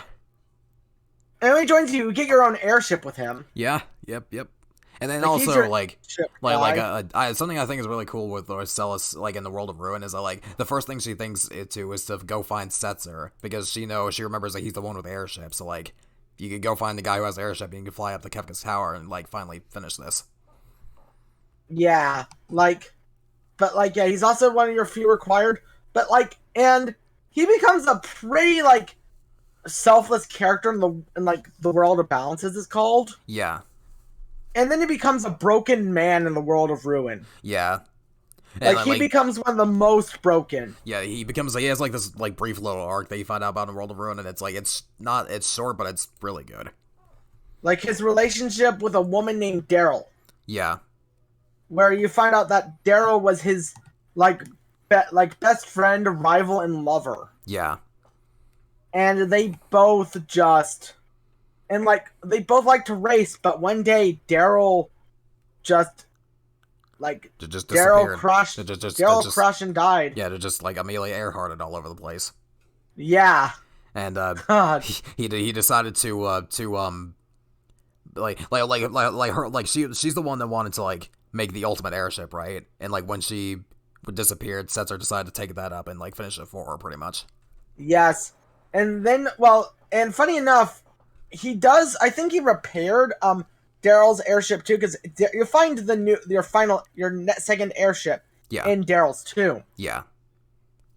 And like when he and funny and it's awesome because when he regains his hope, like when he regains his hope, the game regains their hope too. Yeah. Because you now because now you have an actual fighting chance. Yeah, now you have an actual fighting chance against Kefka now. Yeah, and it's just a nice moment of when the world gets better, he gets better. Yeah. And that's just nice. Yeah. But he's again, as I said, let me 1, 2, 3. Also, don't mind me just making a very arbitrary change here. Fair enough. Yeah, as I said, the lowest you could put almost any of these characters for me is B, aside from 2 of the 3 more that are down here. Yeah. For Final Fantasy VI. Yeah. Because I think we said all we can about Setzer. Yeah. The one last thing I'll say is that he's voiced by Crispin Freeman, and that's just the perfect fucking voice I could think of for this guy. Oh yeah, in fucking Kingdom Hearts 2. Yeah. Yeah, I would love it if he came back to voice Setzer in an FF6 Octopath style remake. That actually would be kind of cool. I don't know what the hell is up with half of the old school quote unquote voice actors, but Crispin Freeman's still around. Okay. But I don't think I have much more to say. Yeah, I can't really think of much either. So I guess we'll move on to the Mimic. Go. D. Because he just kind of exists in both FF5 and 6, and they're the same character. Yeah. He's a joke mimic guy who you find in FF6 in the bottom of Sandworm. Yeah. Yeah. And he just automatically joined you. And he's just a joke all the way to his death at the end. Yeah. Because, he dies because, he dies copying, Locke, I think it was. They go through a hidden passageway. Yeah.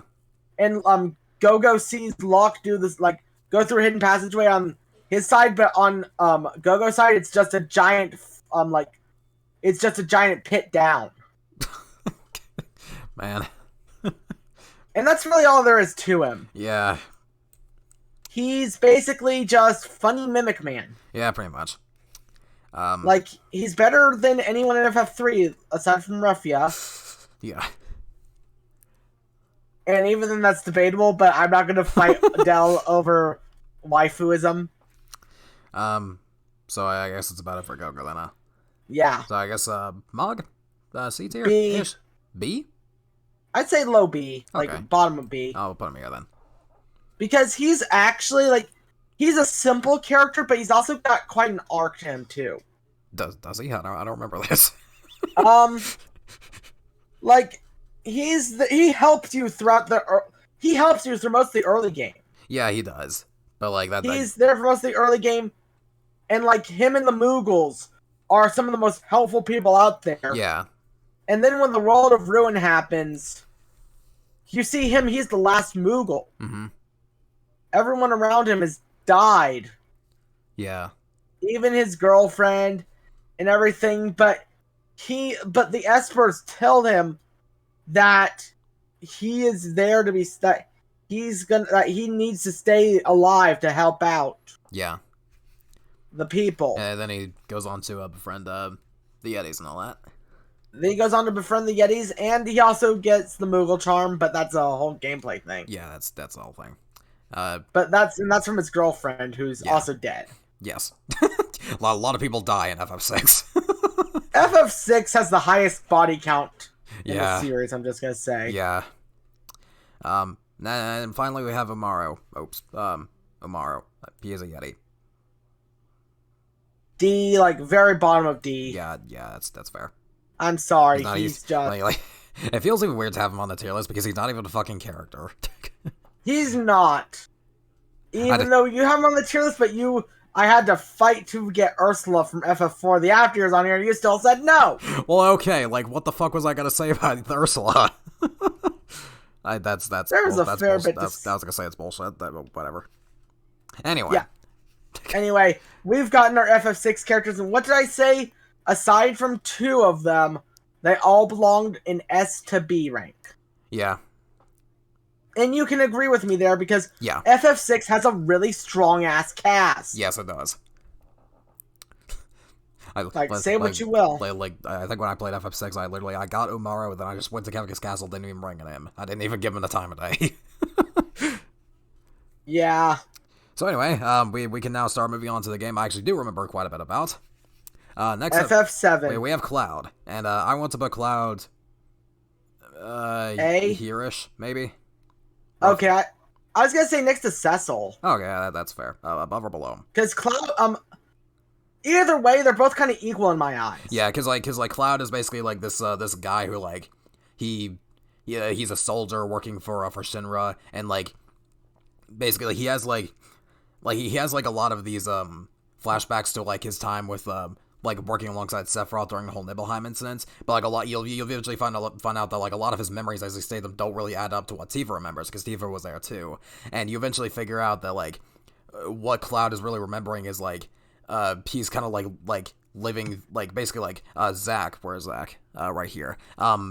Is the actual guy who was working alongside Sephiroth, and like Cloud was just kind of there as just a regular old like foot soldier pretty much, and yeah, but like Zack, we'll get to Zack and like that whole thing in a moment, but basically like that whole like that kind of caused like Cloud to kind of start living, like Zack to kind of start living through Cloud, and that's what the kind of person Cloud is today pretty much.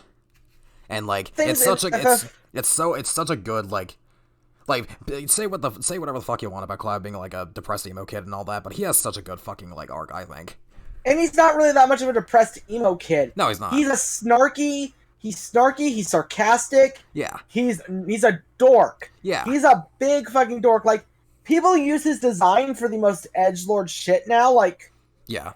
But like, FF7 original Cloud and remake Cloud, because I'm so glad remake got him right. Yeah, like he's so good in like both of those. Yeah, and it's like he's so good in both of those, but he's just a strong character that like you can't help but love him. Yeah, and like also like in his relationship with Tifa. Yeah, and Aerith, like he has like the most he is the most like relatable relationship character. Yeah. Like, he's too afraid to say what's on his mind. Mm-hmm. He's just, like, when he was in Nibelheim with Zack and Sephiroth, he was just a normal foot soldier. He was there. Yeah. But he was he never made it to soldier. Yeah, no. He was just a normal army dude. Yeah. With his helmet all covering him up, and never had a real chance to talk to Tifa. Yeah. And like something else I really like about that whole thing is like the game shows you that like even though like Cloud was kind of like not really like he wasn't really like those weren't really his memories, that like his strength is not really misplaced, because he was the one that just basically just like fucking like yeeted fucking Sephiroth into the fucking pit. He was, yes. And and then his relationship with Sephiroth being a failed clone. Yeah. Which like I don't think it was done super best in like FF7 actual, but like hey. It wasn't done the best, but it does help with his whole personality complex that he has throughout the story. Yeah. Because FF7's story with Cloud, because like screw the environment, like the poorly done environmental message. The main theme of Final Fantasy VII is about like basically it's okay to just be you, basically. Yeah, okay to just be you and finding who you are. Yeah. And Cloud, he manages to make himself from both Zack and Sephiroth. Yeah. And he does it so well. Mm-hmm. And I think that's best sums up Cloud. Yeah. That's about Cloud in a nutshell. Cloud good. Cloud good, yes. You know who also good? Aerith. Aerith, yes. Where do we put her? A as well. Where in A? I'd say, it's hard to say, really. I'll just, like, put her right here for now. Yeah, I was gonna say, she's really high A, because... I might move her up, we'll see. Because here's the thing about Aerith. Aerith looks like she'd be your typical soft-spoken girl. Yeah, and then you get, but she's really the most crude yeah. of them ever. Like fucking. Like she threatens to like crush Don Corneo's balls. Yes. She flirts. She like she makes all sorts of lewd ass comments. She's Palutena in a fucking Final Fantasy game. That's the best way I can describe her. She's Palutena before Palutena. Yeah. Like you'd think, oh, this like the very very refined like gentle lady. Then she's like she's like the biggest fucking troll you've ever seen, and it's so good. I love it so much. Yeah. And like they actually make her feel like a character before her death. Yeah. Like a lot of people are just like, because a lot of people are disingenuous when talking about Aerith. Because they just like they don't really pay attention. They just know, oh, Aerith dies. Yeah. And then they misconstrue her like Advent Children and Crisis Core personalities. Yeah. And Crisis Core, the personality there makes a fair bit of sense. Yeah, because like Zack is the one who gets her to open up. Yeah, exactly. And like for me, like knowing the twist in advance when I was playing FF7, because like how could you fucking not in this day and age? Like I think that actually kind of made it like impacted me a little bit more, because like when I see Aerith and I see like how fucking cool she is, like, oh, she's gonna die later. That's gonna sting. That's gonna fucking sting. And seeing how she dies, like just how out of nowhere it comes, like, yeah, because we've had people in Final Fantasy die before. We had Galuf and Tellah die. Yeah, like, but they were old people that were using the last of their like power. Yeah, this is the first like actually kind of I guess Paladin Porn don't really die per se, but like, yeah. Anyway, but they use the last of their power. Like Aerith, hers is a sucker punch because Sephiroth just comes in and does it. Yeah, and I from a narrative standpoint, it also works really well too, because at that point you're under the impression that like Aerith is literally the only fucking hope for the world at this point. Yes, and Sephiroth just swoops in and steals that hope. Yeah. By like literally killing her. Yep. And yeah, she's just really good. Mm-hmm. And she makes a good part of like the love battle, as I call it. It's not really a love triangle. No, it's not really. Because like, a triangle, all the ends connect. Yeah, but like it's and unless you really want to look into it with Remake, Aerith and Tifa don't really have anything for each other. No. I mean, I'm sorry, Yuri Rule 34 artists. That's all fan fiction. I'll definitely take whatever the fuck Mina Cream wants to draw, but like, no, it's not canon. Yes. Barrett. Barrett. Okay. I was gonna say like, do we just do Barrett? Do we jump ahead to Tifa? But we've been jumping around a lot for like episodes. We've been jumping around. I want to stick to. Yeah, like let's stay in order here. I want to put Barrett in A too. Yes, I was gonna say the same thing. I put Barrett in. I originally put Barrett in. Yeah, I put Barrett in A as well because he's such a good character. Yeah, like Barrett is like Barrett like he you actually like you finish like the first little mission going through like the little thingamajig. I forget what's called, the plant something, I don't know. Basically, you finish that whole thing and you go back to his tavern. Like you find you find his daughter. You just find out like he's a super soft, like super lovable like dad, and like suddenly like it all kind of makes a little bit more sense, where it's like why he's so like fucking like fanatical about like getting rid of Shinra and like protecting the plan and all that, because like he loves his fucking daughter so much that it's almost obnoxious. And like, okay. He loves his daughter. He owes it to his friends who died like from his hometown. Yeah. He cuz like his hometown him and his friend Dine. Yeah. Like fought to protect his hometown, then Dine was presumed dead for the longest time, and Marlene is not even his daughter. He's taking care of Dine's daughter, but he loves Marlene like she was his own. Yeah. And would do anything for her. Like, yes. If there was a chance that you seemed threatening to Marlene, he'd make you a Swiss cheese. Yes. I also just love the fucking like the contrast between him being a hard ass to like Cloud, and him just being like a super soft, like lovable dad to Marlene. Yeah, especially in 7 Remake. Yeah. His moments in 7 Remake, Yes. his voice actor, Bo Billingsley, Yeah. sells it so fucking well. It does. And like fucking oh my god, I can't fucking wait until we get to like the mining town scene in Remake because dear lord, like that whole sequence is like Yeah, I hope they're gonna get to that in Rebirth. Yeah, probably, yeah. And But yeah, like I think like what kind of like spooks me the most about that scene is that like they don't even have a special cutscene for dying just like falling off the fucking like ravine. Like that's just a fucking gameplay model.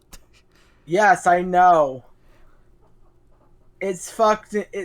It's just so shocking. Like imagine like going on a tangent. Imagine in Rebirth when you beat the boss battle, like the boss battle ends with like you do a blast and it just makes him fall off the cliff. There's no special scene or anything. Well, I feel like if you were the one to knock him off the ledge, I feel like that wouldn't land because like the whole thing is that like the reason why it's so like impactful is because like he jumps. Well, not like you shoot him and then he just starts stumbling back in regular gameplay, no cutscene or anything. Is what I mean. Oh, I guess I don't know. That's what I mean. But yeah, like there's no like special like scene or anything like that. It's just a regular gameplay model and everything, and that's just so interesting. Yeah. And another thing is that like I know that I've said a million times that the environmental message part is the weakest part of the game. Yeah. But he really leans into that part. Yeah, because like he actually has a fucking motivation behind the whole thing. Yes. He does, like straight up. Yeah. Like everything he does, he tries to justify himself. Like all the lives, everything. He tries to justify himself as hard as he fucking can. Yeah, and he eventually comes around. And it's like he realized that like this whole like being like so fanatical about like protecting the planet and all that. He realized he's just like he's trying to be someone he's just not really like cut out to be, and he realized that and he decides to like become a bit more like I guess like not reasonable. That's not the word, but like he mellows out a little bit after a while. Yeah, and that's cool exactly. It is. So I think we've talked enough about him. Yeah, I guess we can move on to Tifa now. The first Best waifu. The first of the black haired love interest PS1 era. Yeah, PS1 era. If you have black hair, you're the love interest. Yes, exactly. If I had a fucking nickel for every time this happened, I had 3 nickels, which isn't a lot, but it's funny it's happened 3 times. Yes. And I'd say she's honestly like high A. Like she and Aerith are tied in a way, but I feel like she's also better than Aerith. If that makes sense. Yeah. I'm gonna put her above Aerith because bias. I almost wanted to put her in S, but I think that might be pushing it. But yeah. That might be pushing it. Yeah. But yeah, Tifa is just Tifa good. You know how we say that like Aerith looks like the more demure or like not demure, like the more like that's conservative character. Yeah, like that's Tifa's role in all this, which is Tifa you expect to be the more out there, like based on how she dresses and everything. Yeah, like the more like this, like the more like outgoing, like actual like enthusiastic one. But like she's pretty not reserved. I don't think reserved is a word, but like you know what I mean. Yeah, like she's more reserved. She's more shy. Yeah, she's more unsure of herself. And again, her relationship with Cloud is just one of the most wholesome fucking things. Yes. And I love it so much. Yes. Like, swear to God. Like, she's just great. Like, everything about her, like her relationship with Cloud, how they both kind of need each other. Mm-hmm. It's not really, their relationship is not one-sided. No, it's not. much as Cloud wants to pretend it is, it's not. Yeah, they both pine for each other and care for each other. Yep. There's there's a scene like just before going into like the final area where it's like they're like it's like Twilight out and like Cloud and Tifa are just gonna sing on that rock and like Tifa just gonna laser shoulder on or laser shoulder, dear lord, laser head on Cloud's shoulder. Do you know what I'm talking about? Yeah, I'm talking about where a lot of people think that's that implied sex. No, yeah, what the fuck? Really? People think that? Oh yeah, people because it cuts out after that. Oh my fucking god. Yeah, a lot of people are like, Cloud is one of the only people to canonically have sex. Okay. Like, okay, guys. like what? Like one of the only like Final Fantasy protagonists. Meanwhile, Like this guy has outside an of actual. Cecil. Yeah, meanwhile, this guy has an actual fucking child. I mean, we're talking about main characters. I Like suppose. one of the few. Oh yeah, I suppose. Like, because you have Cecil, Yeah. and then who else? Let's see. Like, who else has a kid? Okay, wait, if we're saying after 13 someone has Or who else? says. Or who else? I'm kidding. Or I'm who kidding. else has a main character? Okay, Saz too. But yeah, anyway, Yeah. we're Anyway, getting ahead of ourselves. let's actually talk. Let's actually stay on track here. Yeah, Tifa, like, she's just a great character, and also she has one of my the best moments that I swear, if it's not in the remake trilogy, I will demand a refund for all my games. Are you talking about the Scarlet fight? Yes. Yes. Let us. I mean, goddamn. We need the slapping minigame back, Square. The slapping minigame was just so much. Like, cause I just love it because like it's so fucking like fucking the place is under attack, the fucking thing's about to the cannon they're staying on is about to go off, and meanwhile they're just going to the fucking cat fight. I love it so much. Yeah, because like Tifa, cause Tifa is normally above that. Yeah. But you see, at that moment, she's pissed off. Yeah. And if Scarlet's gonna be that petty, she might as well be that fucking petty. Yep. And that's just great to me. Yeah. But yeah. And she is like one of the most iconic characters for a good fucking reason. Yeah. It's a basic ass A rank rating, but she deserves it. Nobody would disagree at putting unless you're a hardcore Aerith fan, then which I mean but suck my dick. I mean valid, but Tifa, man. I'm Team Yuffie. Suck my dick though. I see. All right. Yeah. Anyway. Doggo. Doggo B. B. Yeah. That's yeah. Because I don't really. There's not too much to him. What there is solid. What do you say about putting him right here, Ish? Sure. Yeah. I really like Red 13. Red 13 is a good character with one solid arc. Yeah. But yeah his Cosmo Canyon stuff, which is very early in the game. Yeah. He just falls back completely. Yep. Yeah, and yeah. He's one of the 2 weakest characters in the game, in my opinion. Yeah, I can agree. Because he's a cool concept, and the way he's introduced is the most wild shit ever. Yeah, but perfect fucking Well, we're gonna redo that villain list at some point. We're gonna fucking talk. Trust me when I say we're gonna talk about Hojo. I mean, Hojo's my favorite Final Fantasy villain. You know this. Yeah, absolute favorite. I thought that was Arden. Oh, one of my favorites. I was gonna say. He's my second favorite next to Arden. Okay.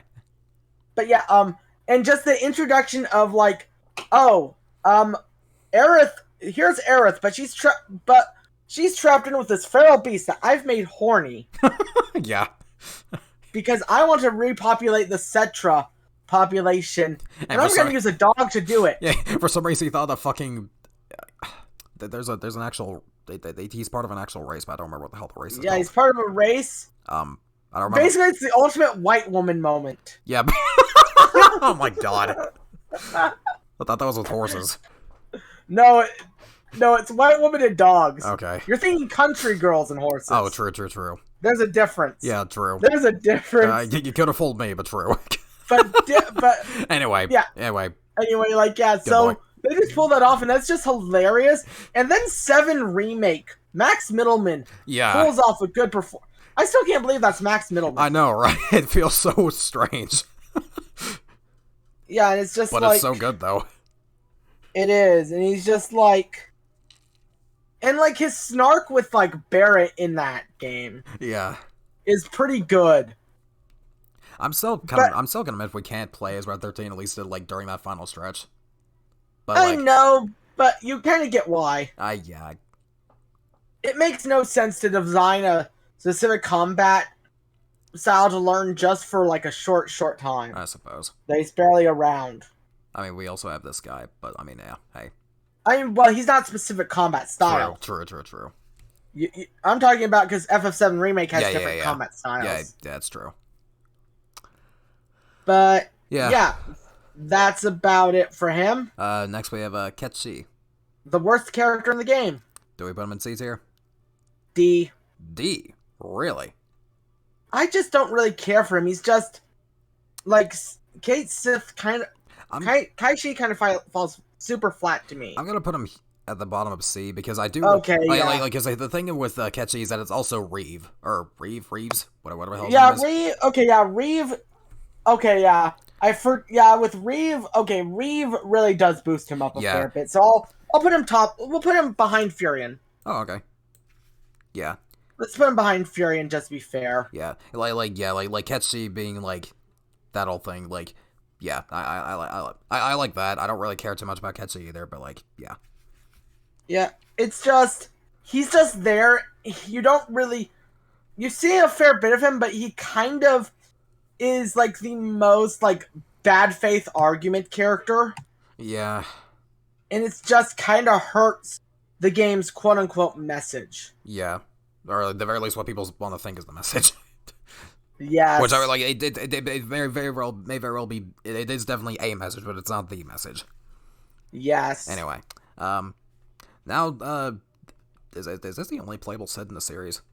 No. Well, they mainstay party member, I guess I should clarify.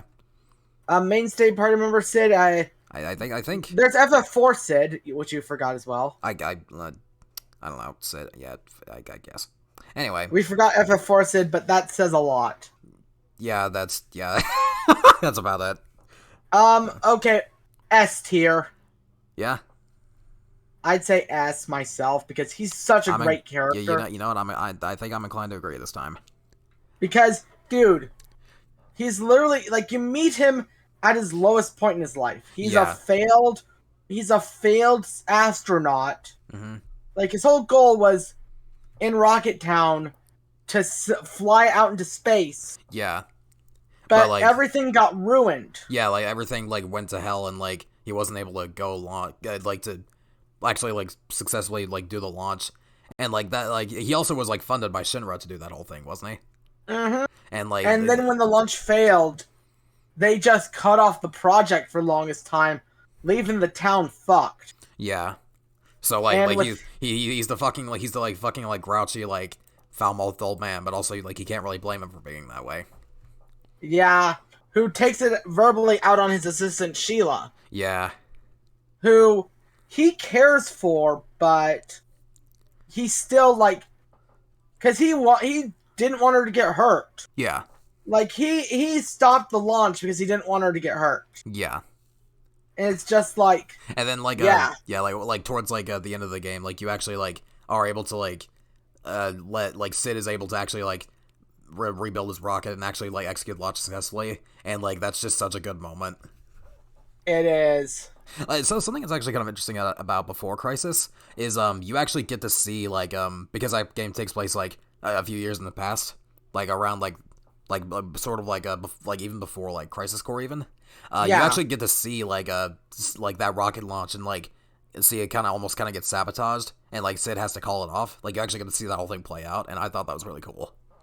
That is, you know what? I'm actually gonna play Ever Crisis, the mobile game. Yeah. Because Ever Crisis will have the entire story of the compilation in it. Oh, interesting. Okay. Yeah, so you could play Ever Crisis. Okay, cool. Or Before Crisis if you wanted to in it. Yeah. For the first time in English. First, really? Yes. Well, wasn't like the old last like the really old mobile version also like wasn't it in English? But just no, it was not. It wasn't really. No, Before Crisis did not ever come out. Oh, interesting. Yeah, Before Crisis did not come out in English ever. Okay. Well, that's about our thoughts on Sid. Sid good. Yeah. So now Sid is great. Yeah. Yuffie. Okay. I love Yuffie. Yeah, I don't know what I think of Yuffie. She's like, the thing with her is that she's a simple character, but she's fun, she's energetic. Yeah. She really, you kind of see her play, like, she's kind of a joke character at the same time. Yeah. Because she's one of the two optional characters in the original. Yeah. But it's like, you get her, and she is just, you know why she does what she does. She wants to restore Wutai to its former glory. Yeah. And But like she's also just a young 17-year-old girl who doesn't know how to do that. she's like she's hilarious to watch. Yeah, She's just hilarious to watch. And again, she's just cute. yeah. She has a really good design. Mm-hmm. I love it so much. I'd put her in like low A personally. Low A. Yeah. If you want to put her in B, I'll put her like right here below Lena, or I'll put her above Lena. Okay, that's fair. Yeah, that's fair. You don't really have much to say about Yuffie. Yeah, you don't feel as strongly. Yeah, because I did like her side quest in FF7, and like I had her, and I didn't really use her a whole lot. So yeah, I also have not played Integrate. I need to do that. I need to do that too. But yeah, now Resident Edgelord. D. Okay, yeah, I'm inclined to. I'll put him above Go-Go, at least. I don't even think he deserves to be above Go-Go. I mean, Vince at least has like a character. He does, but he's got one of the weakest. Like when you say FF7 has strong characters, Vincent is not who you think of. Yeah, no, like there was an idea with him, and like it was okay, but like they just didn't really like. He's an edgelord, and that's literally all he is. When people think of Cloud as the edgelord, all of his edgelord personalities are all of what Vincent has. Yeah, and like I don't know, I do kind of like trying to tie a Hojo back into like the story through another means with Vincent, and like with that whole thing with like him and like his lover and all that. Yeah. But yeah, I don't know. They they decided to give him his own side game to try to go through all that, and it was quite possibly one of the worst side games in the series. Yeah, Dirge of Cerberus, where you just learn that Vincent's a simp who would pay for Lucretia's OnlyFans if she made one. Yep, and also they try to make like, well, okay, Hojo was always kind of cartoonishly evil, but like they fucking try to go way over the top with him and that. They try to make it, and they try to retcon like how Lucretia and Hojo felt about each other. Yeah.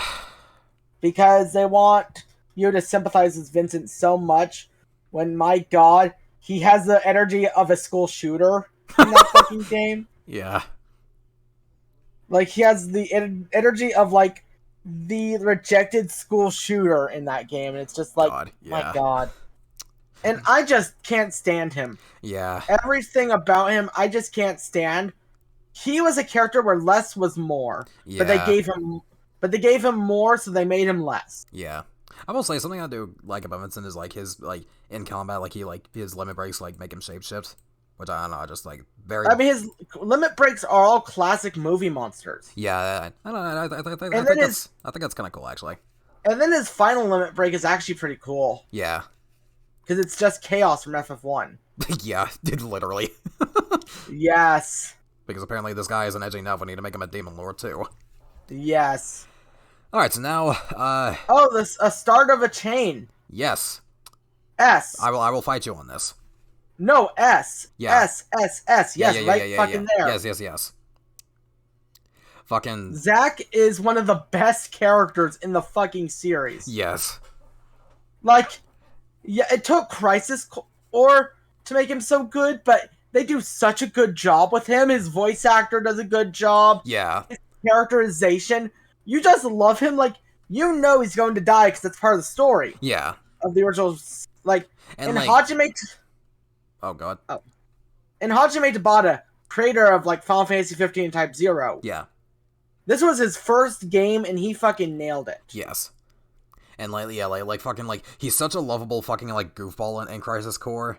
And, like even when, like, everything around him is slowly going to shit, and, like, everything he thought he knew was slowly turning out to, like, be entirely wrong, he still keeps up, like, the pep, sort of. And, like, it just, like, I feel like, I don't know, I like this kind of character who can like, keep going in spite of it all. Yes, and Zack does it well. Like, he's got such a charming relationship with Aerith. His like, soldier people he works with, like, fucking Angeal. Yeah. Angeal and even Sephiroth. Yeah. Lazav. I will say, I think, like, the one little gripe I have with, like, Crisis Core stories that, like, there's not really much between him and Genesis. There isn't, but I mean, like, that's because Genesis was meant to be more for the greater 7 Yeah, compilation. yeah, that's And fair. then Gact pulled out of his deal until Intergrade. Yeah. Yeah. That's what happens when you hire a celebrity face. Yep. But yeah, and now Gact is back, so we got Genesis we got Genesis back. Yeah. And he's gonna be a big part of the remake compilation. But yeah, Zack, he just bumps up everyone around him too. Yeah. Like him and Cloud, like when they meet, because Cloud is just a simple like recruit who he motivates and is friendly with. Yeah, and also like literally risk his fucking life for this guy he literally just met like yesterday, pretty much. Yes. And like, and then his I really like his death. Like, I'm not usually one for like tragic endings just for the sake of being tragic, but for one, that's not really what this is at all. And also, like, I can't feel bad about this one because, like, you know that this is how Zack would have wanted to go out. Like, risking his life protecting someone he cares about. He went out in a heroic way. Like, in the original FF7, it was just a simple, like, he was already on the ground, bam, bam, a couple of shots while he's already down. Yeah. But in Crisis Core, it's a bit over dramatic. Yeah, but it but like that. him. Yeah, but yeah, I was gonna say that fits him. That fits him. He's a persistent guy that would not go down without a fight. Yeah. And yes, and that's why. And also, he belongs in S tier, which is why I say he's the start of a chain that's about to happen. Oh yeah, I can see why. Yeah. Yes. Fucking Zack is so good. Zack is so good. I can't wait to see how he is in Rebirth, and I cannot wait for December 13th with Crisis Core. Yeah, if Genesis is going to be a part of the remake, I'm interested to see how that goes. Same. But anyways, enough about FF7. Let's move on to the better Fire Emblem game, dear lord. One of the best Final Fantasy games out there. I don't know about putting Squall and Row at the top of S tier, but I can definitely see them being above Kain. Well, they're in S tier is what I'm saying. Yeah. Above I didn't say top, but above Kain. Actually, no, below Kain. Okay. I'd say, because really? Kain just has such a good arc. Yeah. And you can't talk about Squall without talking about Rinoa and vice versa. Yeah, because like these two were at the center of the story pretty much. Like, everyone else is kind of background dressing, if we're being completely honest. Yeah, and like they're good background dressing, but they're still background dressing. They're still background dressing, yeah. Overall, but Squall, he is the most realistic 17-year-old portrayal I've ever fucking seen. Yeah, people like to make him out as like a really fucking like edgy, broody, fucking like whatever the hell. But like he's like the reason why he's not super talkative is because he's like constantly thinking, like he's overthinking everything, and like he's just like always in his own head thinking about stuff. Yeah, like he is legitimately he's a teenager. Teenagers overthink the shit out of things. Exactly. And I relate to him a lot because I was a lot like him as a teenager. And also one of the things is that he's one of the only Final Fantasy protagonist to have a prominent scar. Yeah. Like that he gets from Cypher. Nobody else has a prominent scar in the series. Yeah, aside from someone way later. Yeah. But we'll get to him. We'll get to him in like an hour or two. An hour, so yeah. Jesus Christ. But yeah, we're gonna get but yeah, Squall, he's good. Like, Squall is great. Yes. And he's the ultimate loner because he grew up alone. Like, he had no family. Mm-hmm. His sister left him early. Mm-hmm. All of that just. Yeah. Yeah. And also Squall is he's he does think to himself and he's kind of a loner, but he's not like a jackass. Exactly. Like that whole scene with Irvine, we'll get to him in just a moment, where he has to shoot Edea and it doesn't work out, but Squall just kind of pats him back. It's like, it's okay. We plan for this. It's fine. And I don't know. That's a good scene. It's a good scene. And Rinoa. Rinoa is just a lot of people call her a basic bitch, but she kind of is, but kind of isn't. She kind of is, but it works. It works. It works. She's the person that breaks Squall out of his shell. Yeah. Because another thing is that Squall does go into his like monologues Yeah. by himself in his own mind, Yeah. but everyone pokes fun at it, especially Renoa. Yeah. And Renoa manages to break him out of his shell to make him open to love and to care. Yeah. As much of a sappy teenage romance trope as that is. Yeah. To like, say, but it works for 8. Yeah.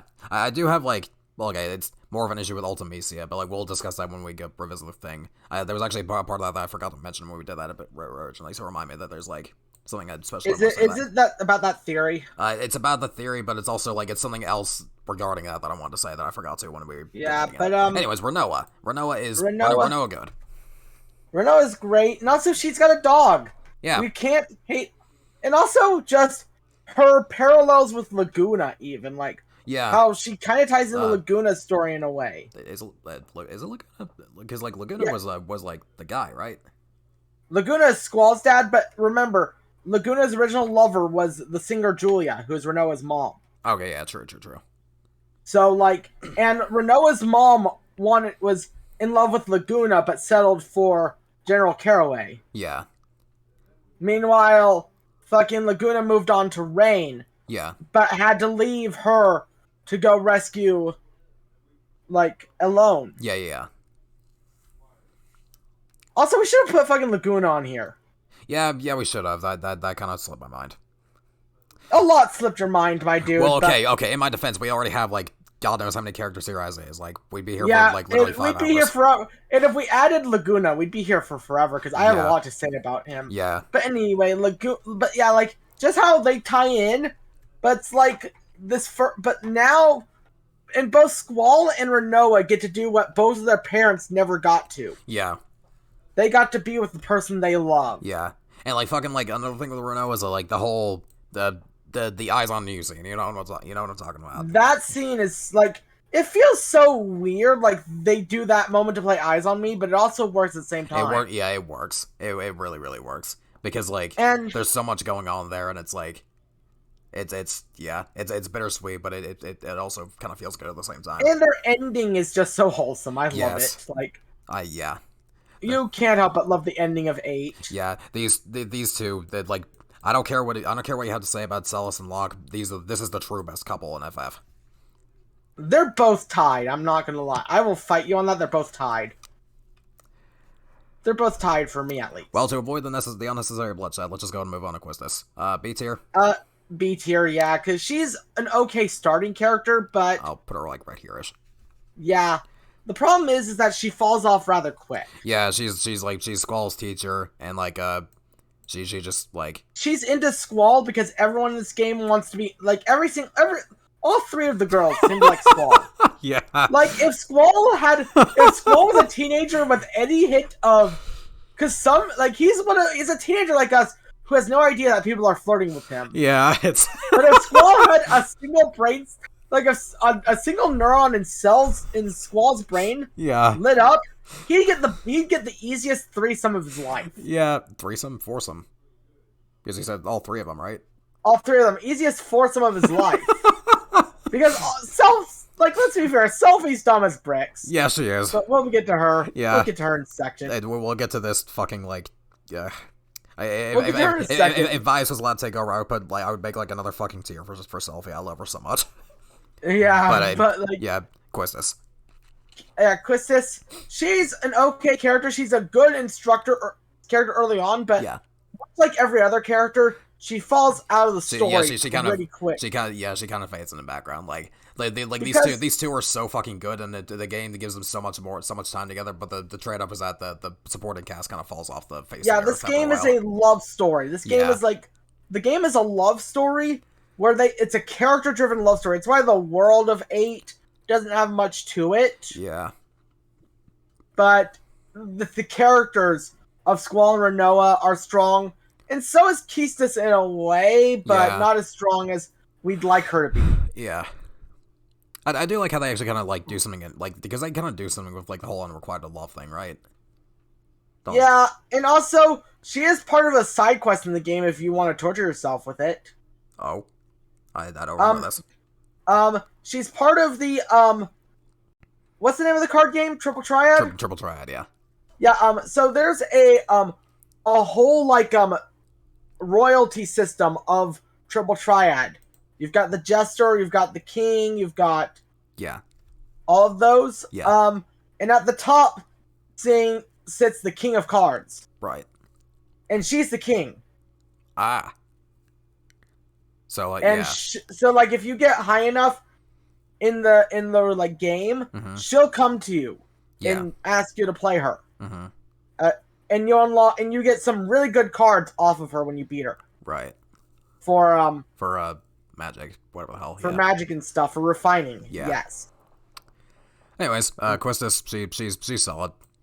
She's solid, yeah. And now on to Selphie, the fucking like this feels like, can I just say this feels like a character Matt would adore. Matt would go, aw, she's stupid. Yes. Do I want to put her there? I don't know. I don't think she's as good as Quistis, but they're her, all equal. Like I'll put her like right here, ish. Yeah, because like she's kind of dumb. She's fun. She's energetic. Yeah. She's one note though. Let's be fair here. She is. She's like the clumsy schoolgirl, and that's literally like her entire personality. She's a clumsy, energetic schoolgirl. Yeah, and she's charming. I do like her, but like she's pretty one note. Yeah. That's I guess that's about it. Character and 8 for the most part is one note. Like Zell. Yeah, like Zell. I'll put him like right here too, I think, ish. Yeah, because all he is just like energetic dumbass who likes to do boxing moves. Yeah, actually, no, I'll put him above Selphie because like he actually does like do something a little bit interesting with like, he doesn't really do anything interesting, but like he has like that little moment with like Cypher at the beginning, like Cypher and Squall. And it's like, and also the prison break, and also his guilt over the garden because he feels like he's to blame. Yeah. For like the garden getting attacked and everything. And that moment is pretty cool. Yeah. But like, there's really not much to say. Yeah. Now Irvine, I actually want to put Irvine like up here in A. Yeah, because like Irvine is actually the one character who they actually do something interesting with, because Irvine is the one like he's the ranger of the group, and he's the one that actually doesn't really rely too much on GFs, and like you eventually learn later that like GFs kind of have like they fuck with your ability to remember stuff, and so because Irvine doesn't really use GFs all that much, he actually remembers everything that like happened like all those years ago. And he has a lot more of a role in the story overall too. Yeah. And his whole oh god. And he plays the good flirt with Selphie a lot. Yeah. Like, and when you learn that they all used to live together, like he is like so happy that you all remember. Yeah, and also I think that does like that kind of like recontextualizes the whole like the assassination thing pretty well, because like he's the one who remembers everything, including that like Adea was their adopted mother. You're basically asking him to shoot his adopted mother in the face, like of course, the woman that raised him. Yeah, like it's no fucking wonder he isn't able to do it. Yeah, it's all pretty good. Yeah, I guess that's about it.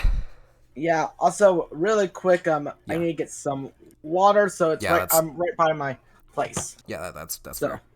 Quick breathing break. Yeah. Also, I need to use the bathroom, so that's perfect. Alright, you back? You back? Yep. Okay. Now let's go into FF9. Yeah, FF9. This is where some of my particularly controversial opinions will come, because let's just say I have some opinions on Vivi, but we'll get to that. Zidane. Yeah. Zidane, I'd say he's S tier personally. Really? He's like one of the best characters out there. Like, he's like kind of a breath of fresh air after 7 and 8 kind of stories. Yeah. And like Zidane is just like a really fun like character, like bit of like a he's a womanizer, and like he's just a really fun character. And then like you get towards like what the fuck's it called? Is it Terra? Terra, that's it. And like that there's that whole thing, and like he has to like like that's a fucking like that's such a fucking trippy like little scene, but like it's good. Like I don't know if I put Zidane in S tier, but I would definitely put him at like the top of A tier. And another thing with him as well is that like every character in Final Fantasy IX has a quote to them. Yeah. Like in the intro screen, it's like his is you don't need a reason to help people, and he lives up to that. Like yeah. him and like another character we'll get to later on that Yeah. I will defend because a lot of people like to act like they don't exist. But I'll get to them when we get to them in 9. Okay. But his virtuous, helpful nature Yeah. is just what makes him such a compelling character. Yeah. Because you're like, oh, because like he loves to help people. It doesn't matter if you've done him wrong. Mm-hmm. He still wants to help you. Like, he even goes out of his way to save Kuja. Yeah. At the end of 9, which is just Yeah. beautiful. Yeah. And like, yeah, like, and also like I said, that whole scene towards the end of the game where you finally go into Terra and like you figure out what the deal is with like Zidane's heritage and all that, and like that whole like sequence. It's weird as hell, but it's really good. And it fits him because he's the only monkey-tailed boy you see in the entire game. Yeah. Until you get to that point, and you see just how, like, he kind of, because it's meant to be because a lot of FF9 is meant to be references to older Final Fantasies. Yeah, like this is basically like because this is the last game that the creator Sakaguchi worked on. Yes, it's like he just like wanted to go with a bang and like basically like make this game like a love letter to his previous project. So like it makes sense. And like that whole genome thing was a callback to the Sephiroth clones of 7. Yeah. And I feel like it's done better, personally. I would kind of agree, yeah. But like, and also his relationship with Garnet. Yes. Is pretty damn good. Like, yeah. No, Garnet is the character that I would put in S tier personally. I don't know, but yeah, I can agree with that. I'll put her above Sid. Yeah, but like we'll talk about her in just a second though. Yeah, like yeah. I was still talking about Zidane. Oh yeah, sorry. And Zidane, like he just bounces off of everyone in the cast. Like his bro relationship with Vivi. Yeah. Like the fucking like the fucking like Steiner calling him stupid like every single time. It's hilarious. Him and Steiner going at each other verbally all the time. Yeah, and then like there's like a, I don't know what you would describe like Zidane and Freya with, but like they have a good friendship. Like he knows that Freya has a lover, so he doesn't hit on her at all. Yeah. Well, he does it first, but then he finds out that she has a lover, and it's like, yeah, that's. No, he does. He hits on her at the bar as a joke. Oh. Because they've known each other before the game starts. Oh, okay, yeah, okay, that makes sense. Yeah, so it's like, but then he asks her about like Sir Fratley and everything. Yeah. And then Kina is like, Kina has a lot of respect for Zidane. Yeah. But Zidane is just like, finds Kina weird and insane. Yeah. But then they work together in the Earth, and then they work together. Yeah, they work together at the like Earth the whole Temple. like, yeah, that whole thing. In Endgame, and then you have his relationship with Aiko. Yeah. Which is a one-sided romance on Aiko's end because she's an 8-year-old girl and Zidane saved her life. Yeah. Is she like actually 8 years old? I thought it was just like she looked young, but she was actually like really old. I thought that was no, she's 8 years old. Oh, okay, interesting. Yeah, because when we talk about Garnet and the whole like Maiden Cerie thing. Oh, right, yeah. Yeah, and then you have Amaranth, who basically like starts off as like it's basically like a rivalry, but like Amaranth wants to like he starts following Zidane around because he wants to see, like figure out what the hell is like makes him so good at fighting, and he wants to be able to like defeat him one day. In Zidane, Amaranth is Zidane's complete opposite. Yeah, pretty much. Whereas Zidane believes in helping people and everything, Amaranth believes you have to help yourself. Yeah. That if you can't help yourself, you might as well be doomed. Yeah. I do kind of like Amaranth. I wish he had like a bit more presence in the story, but I do like him. He has a lot more presence than people give him credit for. But that's why I'm gonna wait until we talk. Yeah, let's actually like cover all our bases here for a bit. Let's talk about Garnet now. Yeah. The best of okay, that's debatable, but I adore Garnet so much. Garnet's just a great character. Like she starts off as a simple princess, and like when you meet her and she asks you to kidnap her, that's just like yeah. And then like fucking Zidane playing around, like literally just like getting on his fucking knee, grabbing her hand. He's like, Zidane. I forget what is Zidane Tribal promised to do my best to kidnap you, and it's like so good. Yeah, and it's just hilarious. Yeah, and they have such a charming relationship with each other. Like it's one of those that it grows just as good.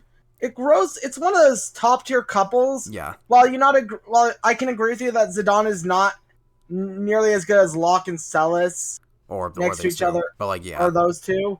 They're both like they still have such a good chemistry that even when Zidane pisses her off enough to go and make her run away to prove herself that she can be dependent. Yeah. Or independent. Like they're able to make up because they actually understand that fucking it's silly disagreement, silly misunderstandings like that. Like you can talk those out. You can talk those out, and they have nothing but respect for each other. Yeah. And Zidane's the one that sticks through with her when she goes mute because of her mother's passing. Right. Because even though her mom tried to kill her, it was still her mom, the person that she knew and loved. Yeah, and also it was kind of clear by that point that it's really kind of Kuja pulling the strings behind that. Yes, exactly. Like another character that got killed because Kuja was pulling the strings. Yeah. And also the whole the trope of a long-haired maiden kind of character like Garnet cutting off their hair to basically kind of prove a point is it's a trope as old as time itself, but it was done so well with Garnet. It was it really was. And God, it's hard to hate her. Yeah, it's you just what you could just you can say whatever you want, but I feel like she's the one character here that's just completely impossible to hate. And also her relationship with Aiko as well, yeah. And how they're both from Maiden Sari. It's just that Garnet was discovered as a little kid. Mm-hmm. Yeah, and they got her horn cut off, right? To kind of hide her heritage. Yeah, they hid her heritage. Her horn got got cut off and everything. And when she was a really little kid, Maiden Sari got attacked by the Invincible. Yeah. Leaving Aiko there to be the last of the summoners. Yeah. While the Mughals had to take care of Aiko. Yeah. And that happened while Aiko was a baby-ish. Mm-hmm. So yeah. Garnet good. Garnet good. Yes. Now time for the controversial one. So let's agree with B. Well, okay, you go first. You explain your whole thing with Vivi first. Okay, my thing with Vivi is yes, he's one of the over dramatic characters of the game, where it's the theme of death hits really hard with him, and they keep going back to it. But the whole story is about life and death. Yes. It's all about being able to accept death, and Vivi does that amazingly. Yes, they focus on it a lot, but I don't feel like it's a bad thing, because the thing with Vivi is that he's someone that doesn't know who he is. He's trying to find himself, much like Cloud was in FF7. Mm-hmm. And with that, it's as he learns more about himself and his people and how short his life is, he's trying to figure out what to do with his life. Mm-hmm. Because he doesn't know how long he has, that he truly has.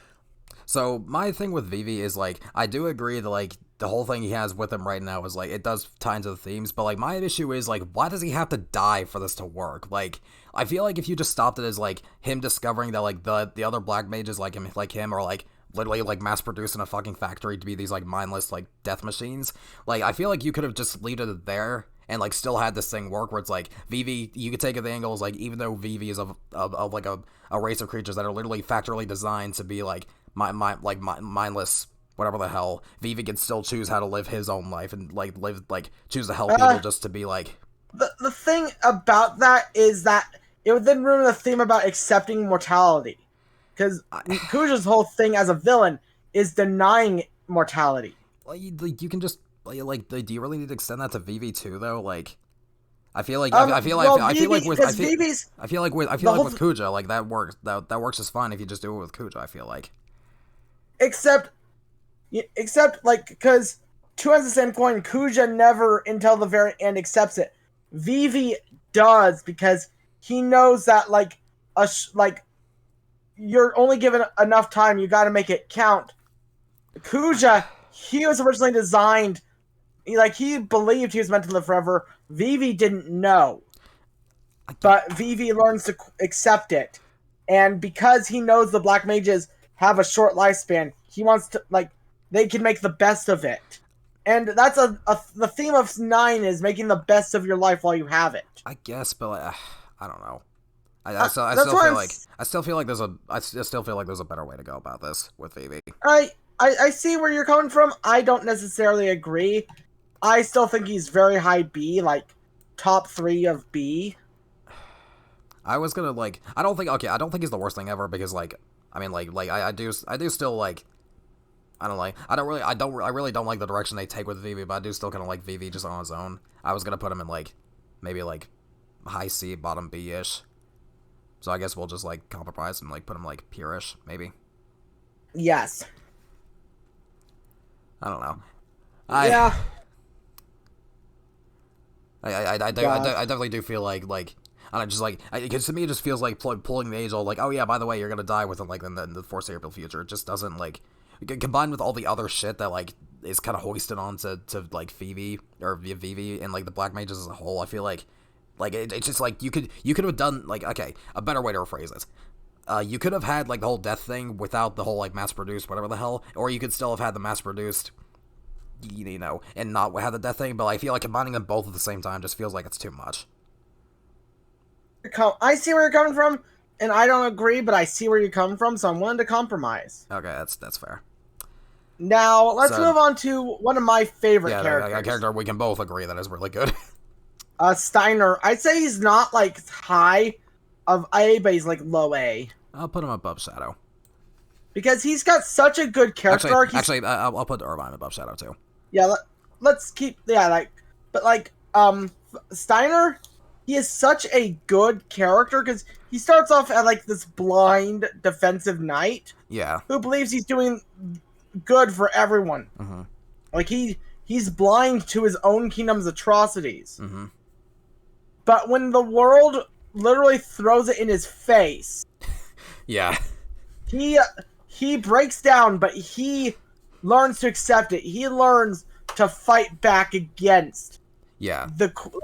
He knows that because he's loyal to the kingdom, but he's loyal to Garnet. Yeah. Most. He's known Garnet since she was small. Exactly. And he's been her retainer ever since then. Mm-hmm. He's known her. And if Braun wants her dead, it'll be over his cold, dead, fat hands. Yes. And Steiner's just good. I also oh, go ahead.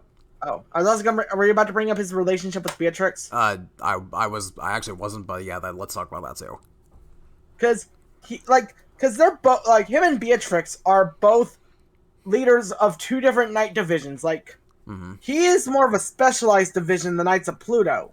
Yeah. Which are treated as the butt of the jokes. Yeah. A lot of the time. But he manages to get them together to be competent soldiers. Yeah. And then you've got the leader of the main army force, Beatrix, the most unstoppable knight in the series. Yeah. Who is just badass. And they just have such a respect for each other. Yeah. And also, I think, don't they, wasn't it something Steiner, there was some kind of, fighting competition amongst the knights, and, Steiner got pretty far enough to, catch the eye of Beatrix, which caused them to, kind of, fight together, and, that's how they kind of got their respect. I don't remember any of that. No? I could have sworn. You might be thinking something else. Maybe. But, Beatrix and Steiner... Beatrix and Steiner. Yeah. They both are, 2, halves of the same coin. While Beatrix is clearly the better fighter, they both have such a respect for each other. Yeah, Steiner's got, the knight's mentality down to a science. And he manages to convince Beatrix to join their side. Yeah. To a point where it's they both prevent Braun from taking Garnet's life in the castle. Yeah. And then they have they both have the best moments together in the castle scene and when Alexandria gets attacked by those monsters. Yeah. That moment was just great for Yeah. Steiner. Yeah.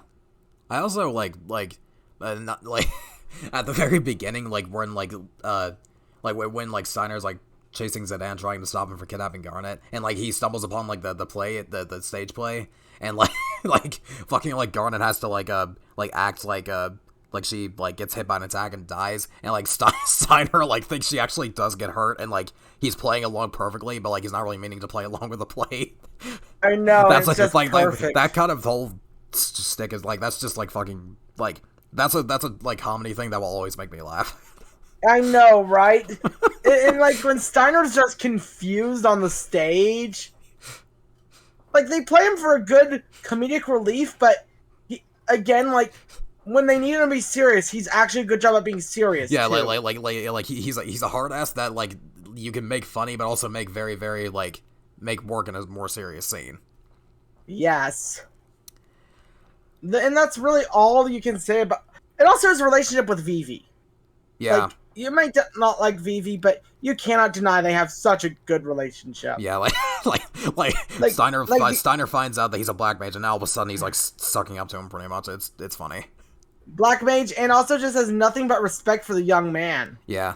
Because the young man just presents himself as a nervous little kid. Mm-hmm. And Steiner, being the knightly self he is, just takes up to that and learns sword magic with that. Yeah. God. I will confess, like, I think FF9's story might be the one I, like, remember the least about, but, like, I remember enough about it to, like, make a fairly confident, like, judge of all the characters. I can see that. But I think we've talked enough about Steiner. Yeah, let's move on to, I was gonna say Quina. This is Quina. This is Freya. Freya. I want to put her in, like, B tier-ish. You don't think she's A? Actually, I'll agree, like, she's like around, like, a Rydian Edward, I'd say. Yeah, like, I'll put her above Edward, just because bias. Because she's a great character, like, yeah. She's a strong dragoon, she's a dragoon red mage type. Yeah. Or not really even red mage, really. Just general mage, more or less. Yeah, she's just a strong dragoon type with, like, healing, like, healer. She's a dragoon buffer, if that makes sense. She's like a holy dragoon, like Kain is in After Years. Yeah. And it's just, like, and she's got such a good character arc, like, it's a small arc for her. Mm-hmm. But it's such a well-done arc where it's, like, the whole Bermesia arc. Yeah. Is hers, and it sells her. Yeah. And she's...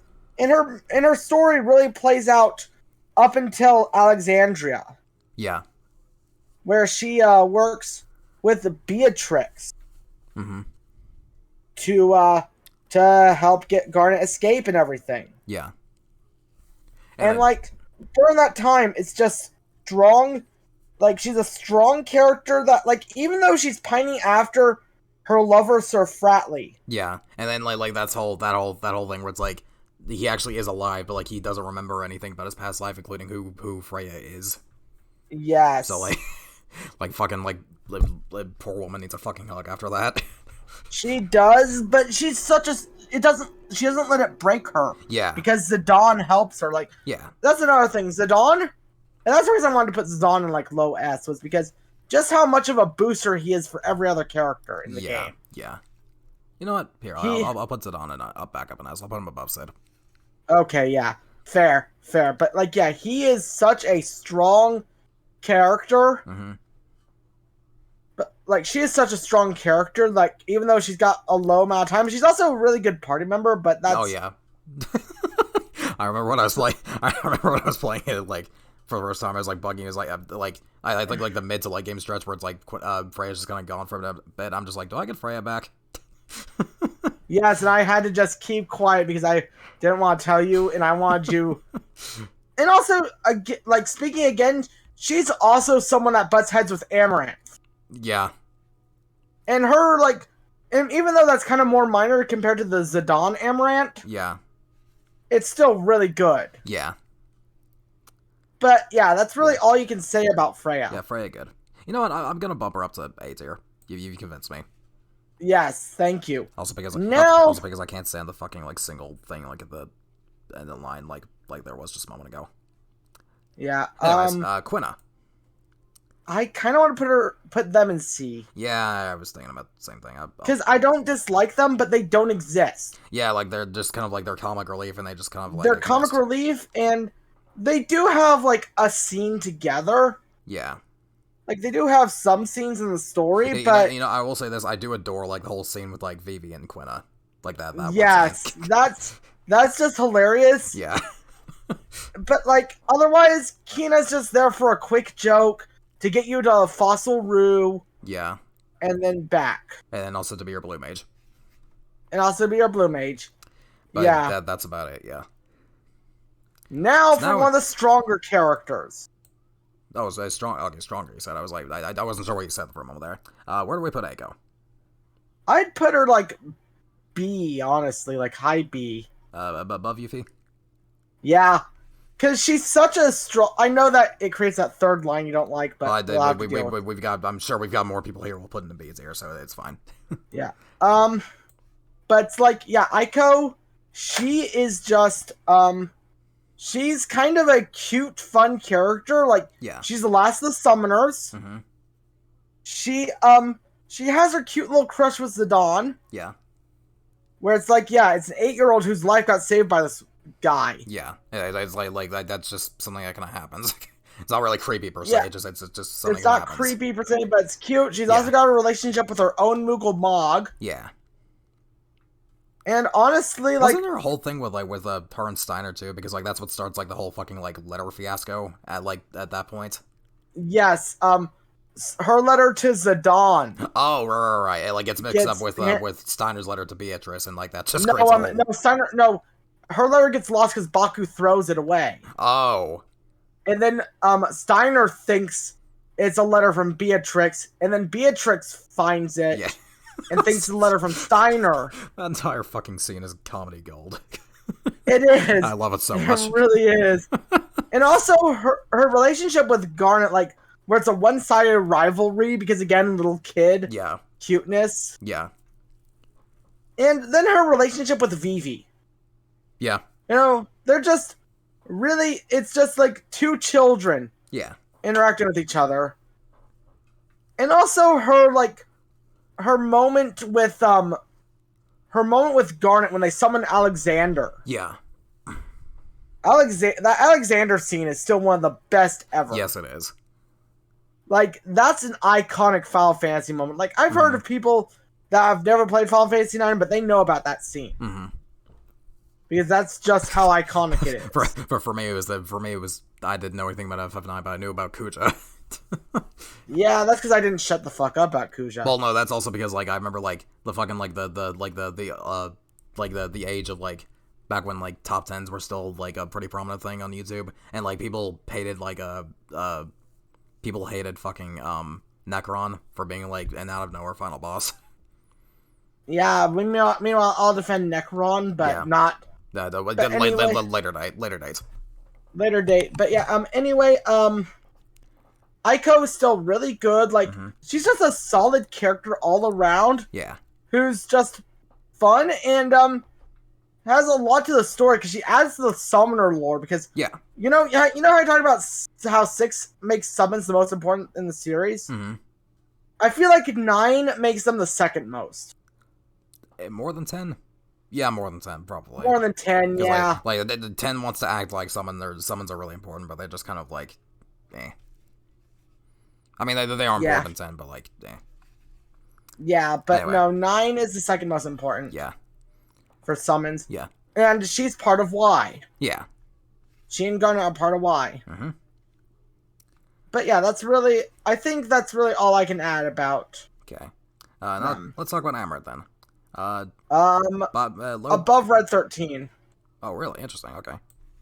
The thing is that, again, he is Zidane's ultimate foil. Yeah. He is the man who believes that selfishness above all else. Yeah. Is what's needed. Like, he butts heads with Zidane so many times whenever Zidane brings up teamwork. Sticking together. Yeah. Anything like that. Keep your power friendship bullshit out of this. Yeah, keep your power friendship bullshit out of this. Like, keep your working as a crew bullshit out of this. You costing my job, fuck you. Yeah. Nah, I'm going to follow you. I'm going to follow you around now because I want to figure out what the fuck you did to beat me. Yeah. And, like... And when you get to that, and, like... Then you have his moment in Ibsen's castle. Like, it's just a whole bunch of back and forth between him and Zidane where they just butt heads. Yeah. And it's simple, but it's really relevant to the story because it makes Zidane even question himself. Yeah. And then you get to Ibsen's castle, where he makes a deal with you that if he finds the treasure first, he gets to part ways with you. Yeah. And Zidane is just like, okay, you're on, bet. Yeah. And then, even though Amaranth doesn't come out of the castle, Zidane decides to go in to save his ass. Yeah. Because it's like, yes. And that's when Amaranth learns to really start to stick with the team. Yeah.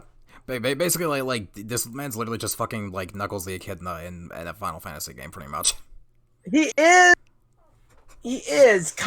God, that hurts to say. Fuck me, you're right. Yeah, like, Mads is literally just like... Man literally butts heads with Zidane 24/7. Yeah. And it's really the best shit. Yeah. Also, I dropped something. Sorry if you heard that. No worries. But yeah. And that's just... He's a really solid character. He's kind of one of the last really solid characters we can speak about for a while. Well, I'll say just go and spoil our thoughts on the FF10 cast.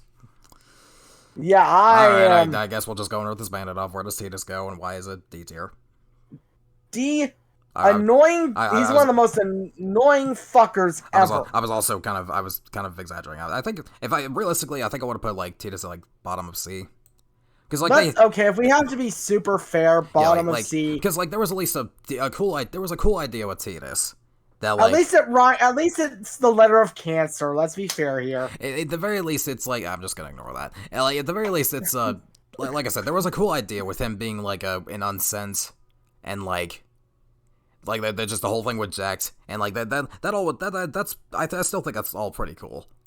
And like it's just okay, that's fair. And it's just a shame that like that almost it doesn't get sidelined per se, but like the summoner journey is a much more important part of FF10's story, and like it's also the least interesting part in my opinion. It's also that Tidus is just not that likable a character either. Yeah, Tidus is an annoying.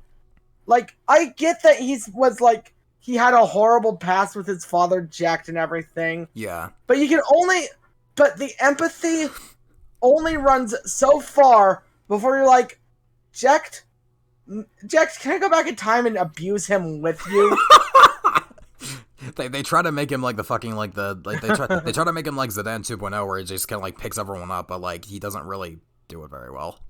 That's because FF10 doesn't know how to lighten the mood. Yeah, worth a damn. Yeah, but yeah, he's just not that likable. It's why, as much as I like 10-2, I don't like the whole journey of 10-2 being about getting him back.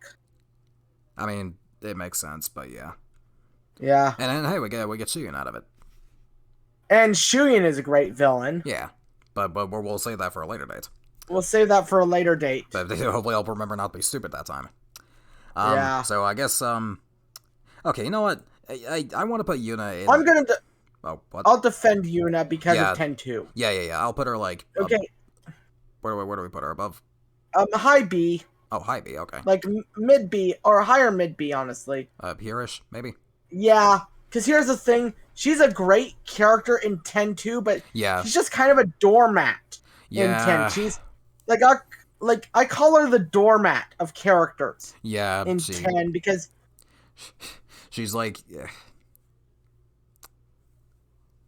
she just is like they wallow too much in the misery of her journey. Yeah, they do. In 10 to the point where it's just like I get it. Yep. Shut the fuck up. Yeah. Yuna, grow a fucking spine. Well, okay, see, that's the thing that, like, bugs me about Yuna in FF10. She does have a spine. She has too much of a spine, I would argue. Because, we don't really get to see anything regarding her specifically with all this, I don't feel like.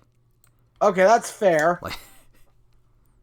And then, but yeah, her characterization in 10, I don't really care for. Mm-hmm. But 10-2, like, now that they're in the eternal calm. Yeah, like fucking like the world's like safe from like this endless cycle of death for the first time in God knows how long. And like it like FF10 is basically just about like learning how to love life again. So like a much more upbeat, happy like tone of FF10 too. And like like Yuna being like the character she is in 10 too, like just it works so well.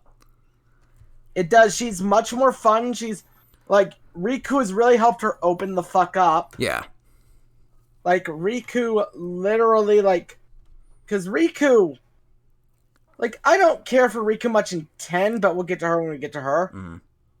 But like they both just play off each other in this fun adventure of enjoying life and uncovering the history of a world that was purposefully censored while looking to see if they can bring her lover back. Yeah.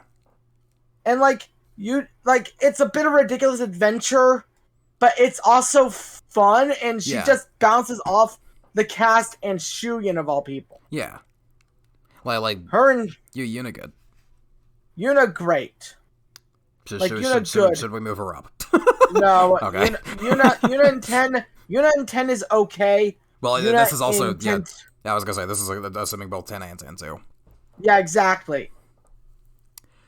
So and now for a character that I'm so mixed on. I actually do really like Wakka. I like Wakka, but I've said this before.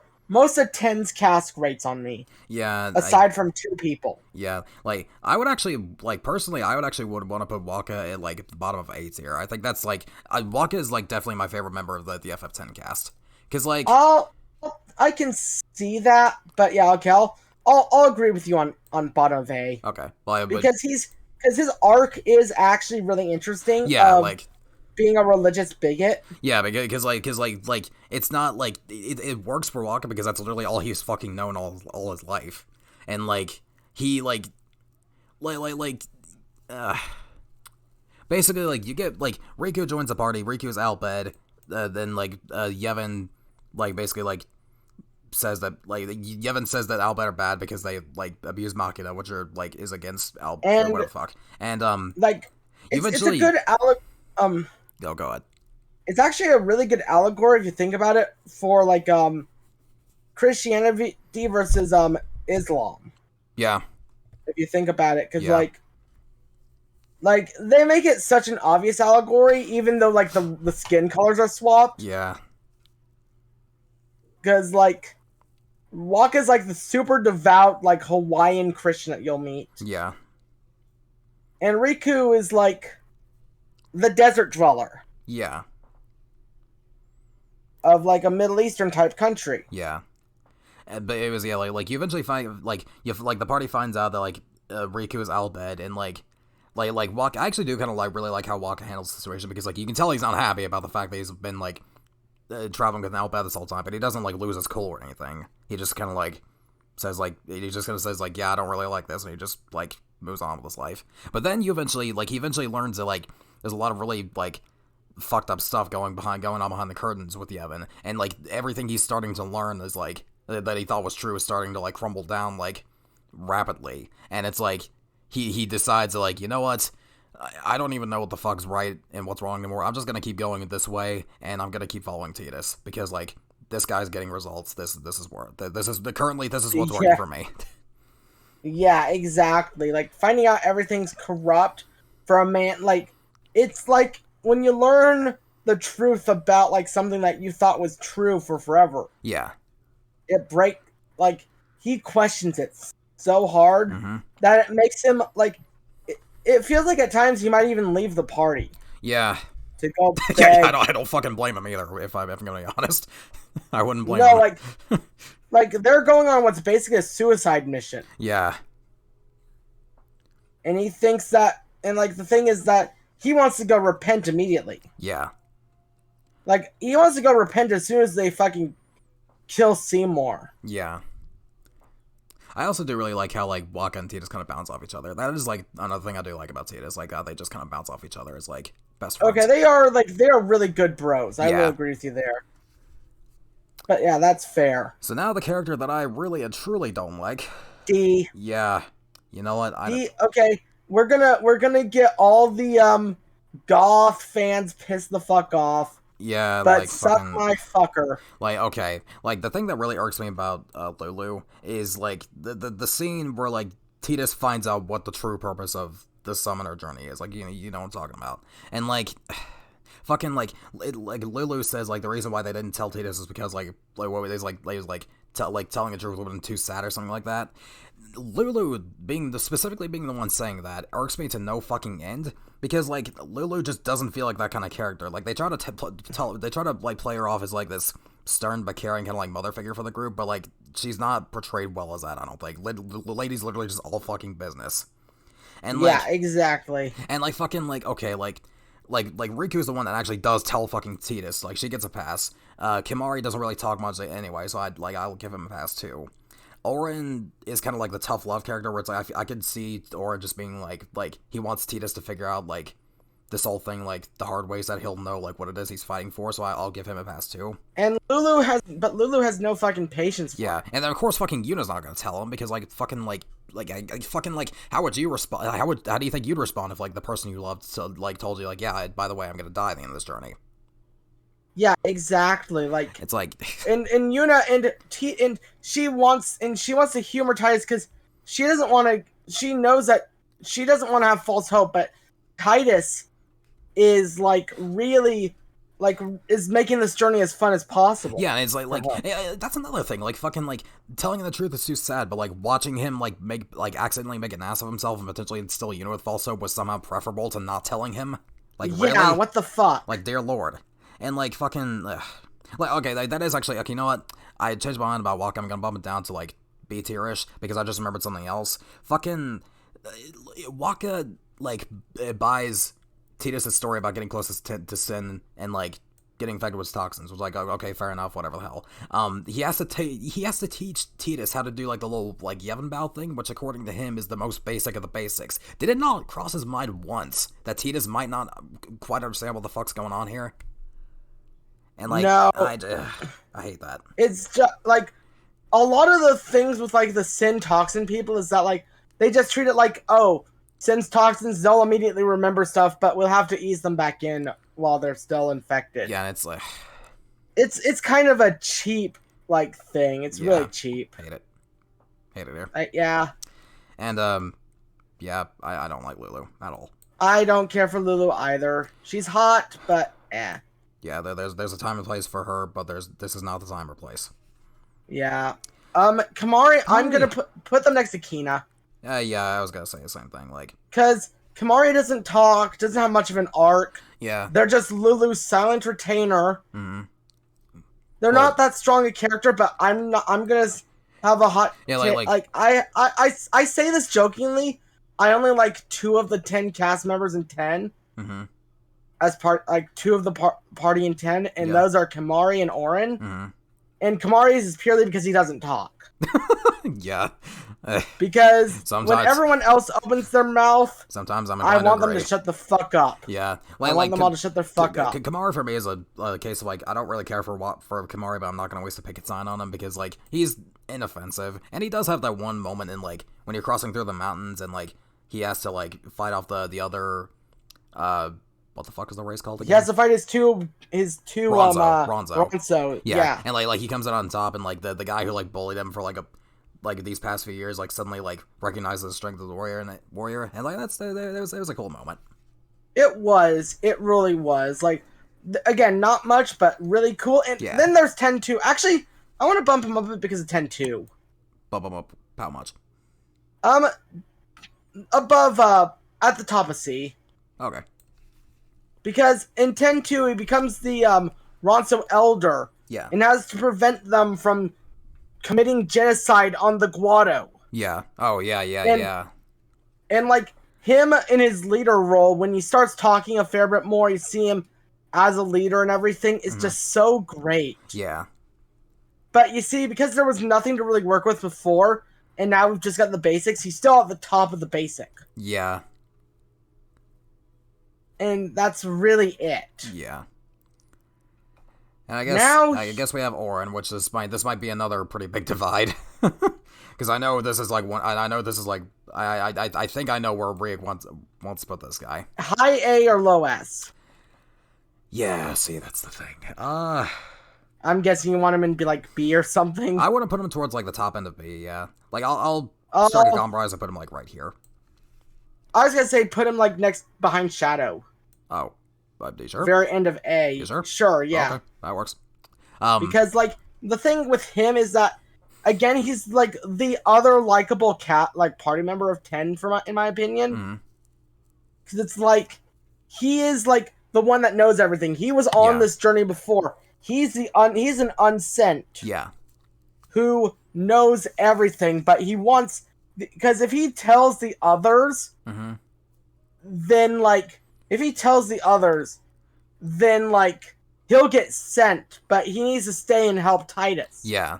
So like he actually has a pretty decent reason to not like spill the beans immediately. Yes, because like and like the game hints at it pretty obviously. Like he can't go into the far plane. Yeah. And it's all that. Yeah, there's all these like little like rare instances of like genuine kind of sort of subtlety in FF10's writing. I know. Normally in the game that throws a grenade into a library. Yeah. Yeah. It's fucking. And it's fucking like. Yeah, and also like surprising. Yeah, like also like you figure out that like the Xanarkand that Titus lived in was actually just like a spiritual like recreation of Xanarkand. So then it begs the question like how the hell did Orin get there? And like that. I mean, I kind of see where. I think I know how he got there. Well, yeah, that's what I'm saying. Like you're just like you don't really know. You're probably trying to still piece that together by that point. Is what I'm saying. Yeah, but I think it kind of makes sense. Like when you learn that he's unsent, because it feels like something that Jecht would do. Like Jecht would do as like sin. Yeah, like lead Orin to Xanarkand. To like the Xanarkand that he knows. Yeah. And then just bring him in. Yeah. And that's pretty cool. Like but and as I've said, he's overall the best party member of 10. Yeah. Like character wise and gameplay wise. Gameplay wise, that's debatable, but yeah. Like I okay, like I think like this feel like I don't know how to describe like what my kind of like gripe with Orin is, but like he just feels like there are times where it just feels like he's just kind of like the badass mentor figure, and that's about it. Like he's like kind of like I call him like Final Fantasy's Jotaro Kujo, kind of sorta, where it's like see that I can agree with you there. Yeah, like I would say like maybe part 4 Jotaro if we want to like a sliding scale here. Yeah, that's fair. And like that's fair. Yeah, I still like him more than like a few other characters here, but like I don't know. I feel like he's the only 10 character that belongs in A. Yeah. I actually think I would put Riku in A, to be honest. Well, I'd put her in A because of 10-2, personally. Yeah, well, yeah, like because of 10-2, yeah. So like I'll just I can't move her up here. Let's put her up because here's the thing: in 10, she just comes off to me as more annoying than anything.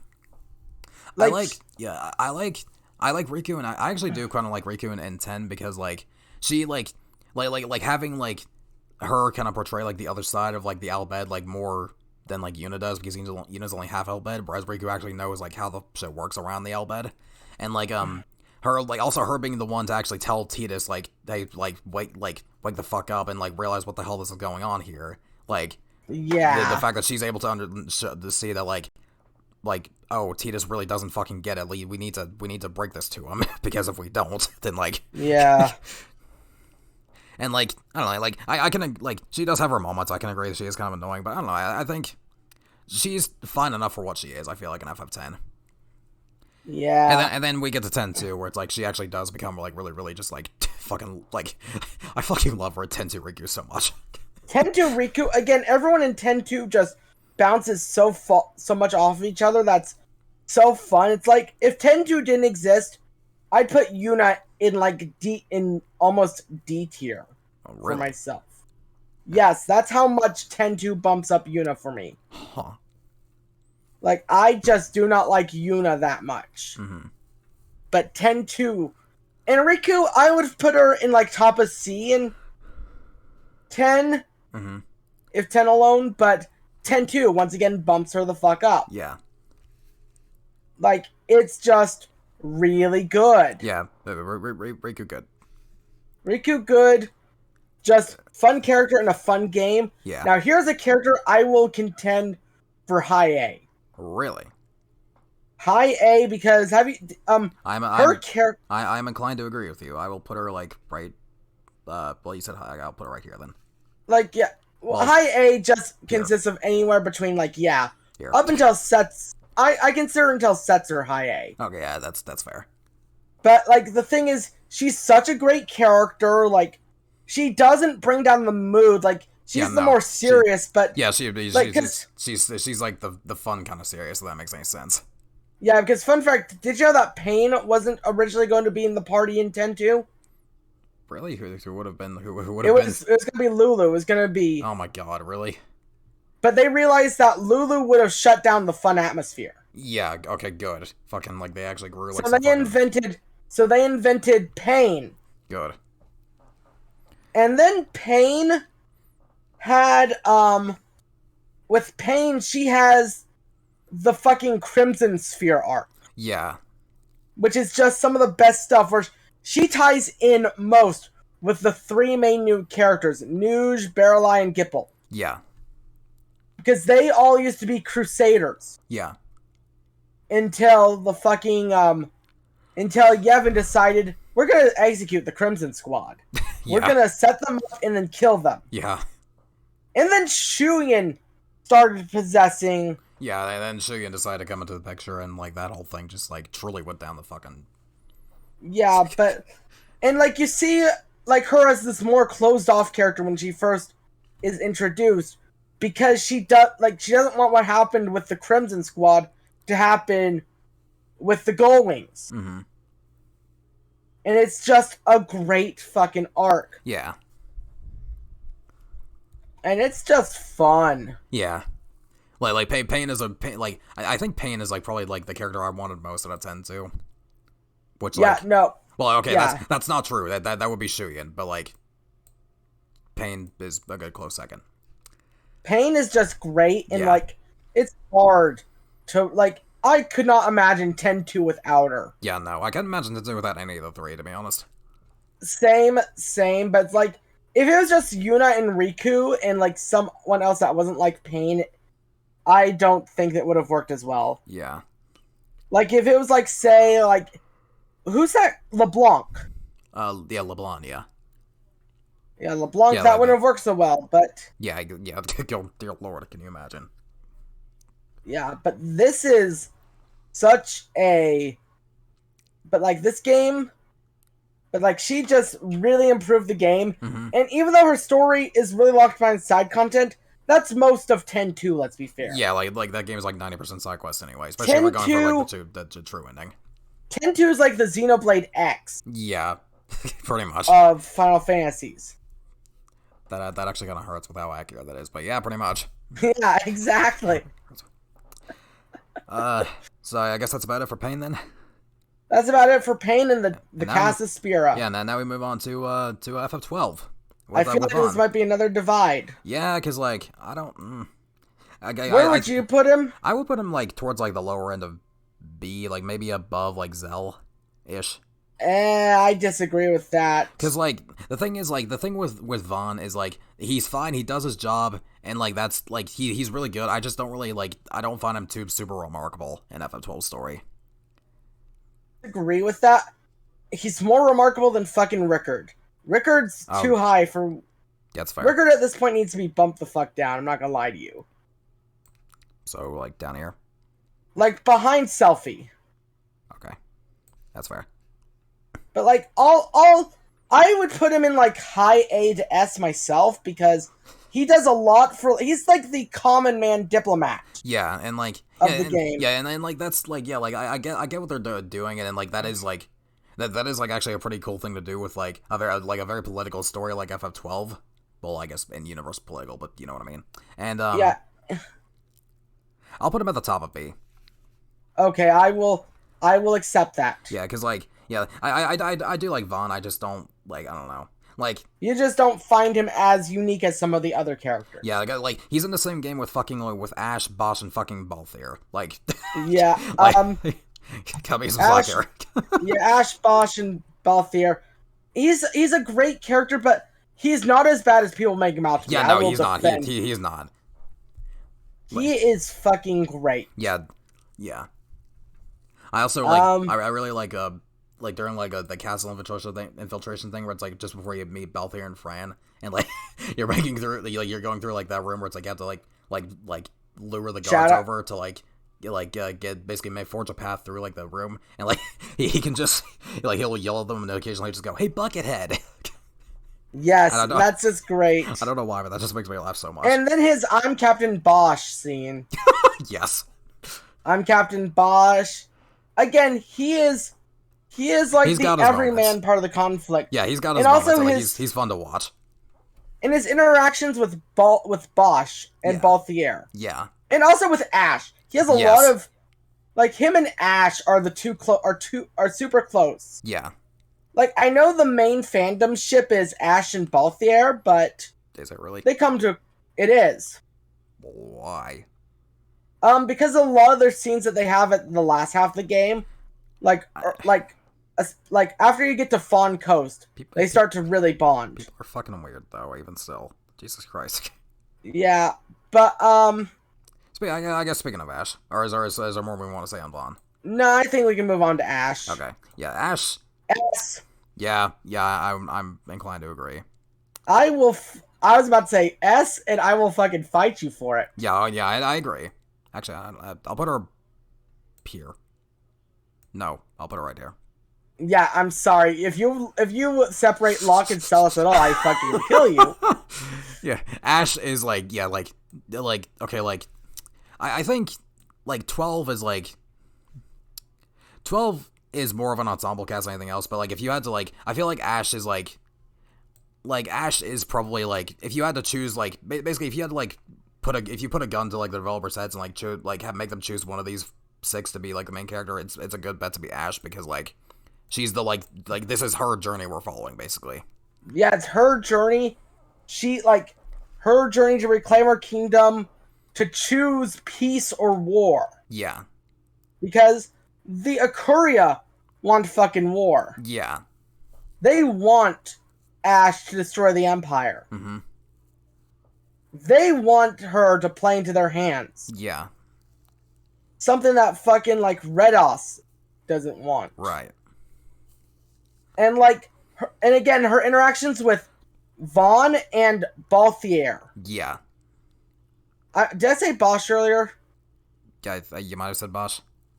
I'm gonna say Balthier. I mean, like she also has things with Bosch. Like let's like. But like, yeah, a lot of people. But like, her relationship with Balthier is really good. Yeah.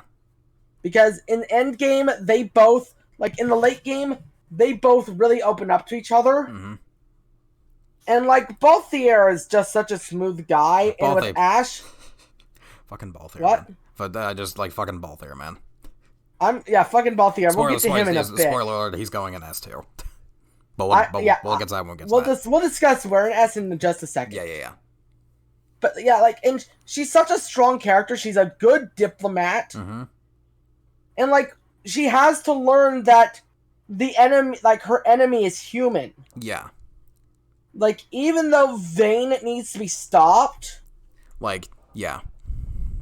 That he needs to be stopped. Ash doesn't want to destroy the Empire because the Empire is just a whole bunch of citizens. Yeah, don't blame the guy with too much power. Don't blame the citizens for the guy that the top seed is doing. Yes, exactly.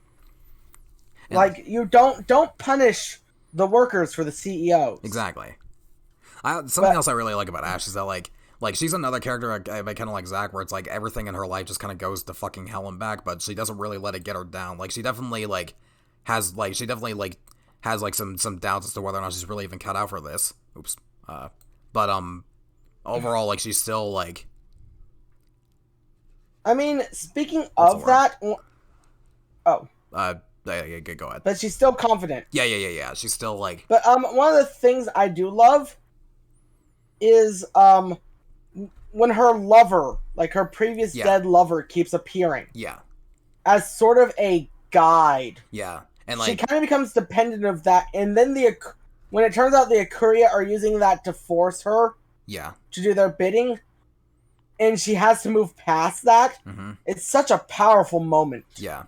I also think it's kind of cool how, like, the only other person who can see that is Vaughn. Yes, agreed. And that's... Yeah. Yeah. Anything else? Not really. Alright, I guess, do we just go and put Balthier in the thing, or do we talk about Penelo first? Let's talk about Penelo real first. Right. We need a breather of goated characters before we go to the goated. I'd say C. Yeah, I was gonna maybe behind Furion. Cause she's just really there. Yeah, like plot significant wise, she's there, and she interacts with Vaughn and Bosch a lot. Yeah. But she's just there. I've always kind of seen it as basically you were talking about the everyman diplomat for the Vaughn thing. I always kind of saw it as like for lack of a better way to put it, if Vaughn was sort of the mayor in this whole thing, then Penelo's just a regular ass citizen. Yeah, kind of sort of thing. Exactly. And that's all fine and good, but it's just I don't know, she's just kind of there. She's just kind of there after her kidnapping arc. Yeah. She's a damn good party member, but she's not really super important. Yeah. God, yeah, she's just there. Yeah. Not much to say. Yeah. I feel bad. I kind of wish I had more to say about her, but I just don't. I don't. She's got a cute design, but that's it. That can only take you so far. Yeah. Cough, cough. Anyway. Next to Zach. Oh, really? Okay. He is I feel like him and Zach are tied for the best Final Fantasy characters. Yeah. I can see it, to be honest. Because Balthier, he's a man of charm, a man of wit. Yeah. Got the best lines in the fucking game. Yeah, he's got the most ties to the Empire, being the literal lead scientist's son. Yeah. He's the philosopher of the game. Yeah. He has my favorite line in the game. Well, what's that? He says to don't give your life to a stone. Oh. Because his father Yeah. gave his life to the Nethicite. Yeah. In the research of it, and made it obsessive. I also really... And that made him run away. Yeah. I also kind of... another line I really like that's, a bit smaller, but, when they're about to go into that tower, to, that they'd, do that whole thing, just before they go in, he says something, I forget exactly what he says, but Ash says, ask, what the hell he means, and, Balthier just goes, his typical, I'm the leading man, and, he just says, I'm the leading man, never know when I might have to do something heroic. And I don't know, I like that line. Yeah, and the thing is with him is that, he's got such good chemistry with everyone. Yeah. Him and Vaughn, him and, even as little as Penelo gets. Yeah. Him and Balthier, him and Fran. Yeah. And especially him and Ash. Yeah. They're just really good. He's just and he's got good rapport with Larsa. Mm-hmm. He's got good rapport with everyone in the fucking world. Yeah. And he's got the most to do with... And he's actually got, the second most to do with the story. Yeah. I'd honestly say even more than Ash. Yeah, there's an argument. Almost, there's definitely an argument made, yeah. But the thing is that, Balthier just has that level of charisma. Yeah. That anyone could fucking love. Yeah, the most, probably the most negative, relationship with Bosch is just with Vaughn, but that's mostly just, I want to punch you affectionate. Yeah, I want to punch you affectionate. I am your unwitting teacher, and I'm going to show you tough love, you little dumbass. Yeah. But yeah, that's about it. That's it. Again, he is the more mature, more charming Zack. In a way. Yeah. That's... they're both so except good. Except Balthier doesn't die at the end. No, he does not. Yeah. But yeah, Balthier are good. You know what? I might put him above Zack, I think. Okay, yeah, I was about to say, they're both equally good, in my opinion. The more I'm thinking about Balthier, I'm just Balthier, but Balthier is the GOAT, and that's not something I say too often. No, yeah, he is the GOAT. Like, Final Fantasy, to me, has yet to top Balthier. Yeah. Like, they've had amazing characters, but no one to top Balthier and the party members. Yeah. And now for the character I'm the most split on. I have no fucking idea what I think of Fran. I'd say C, honestly. Like, yeah. Just under Titus. Really? Actually, no. Next to, let's put her next to, Refia. Okay. Because she's not terrible. There's just not too much to her. Yeah, like they had like they had an I guess Titus would be kind of bad because like they had an idea with Fran and it just doesn't feel like they really did a whole lot with it. Yeah, she is bunny ass the character. Yeah, pretty much. Like, good party member for magic and everything, but bunny ass the character. Yeah. And that's all I can. Yeah, I'll also like more petty thing. I don't really like her voice. That's fair. Her voice did great on me when I did my streams. Yeah. Yeah, but she's just there, and she obviously gets overshadowed by the GOAT. Yeah. Like, it's impossible to not be overshadowed by the GOAT. Yeah. I need to after this I need to post a tweet where it's like Twitter's glitching out. It's showing the same image twice. I just need to find a picture of Balthier and a picture of a goat and just post it. Yes. But anyways, Bosch. I like Bosch. Do you like? I'd say he's do you like Bosch? High A or low S. Yeah, I was gonna say this. I'm gonna put him like the top of A tier, I think. No, I'm gonna put him in S because I that. Okay, as I've said, okay, go back down a second. Are we at the end of FF12 characters? We are indeed. Okay, yeah, because I was gonna say I put Vaughn in my list in S as well. Mm-hmm. Because the entire cast is just okay. FF12 has my favorite cast in the series. It's a damn good cast, yeah.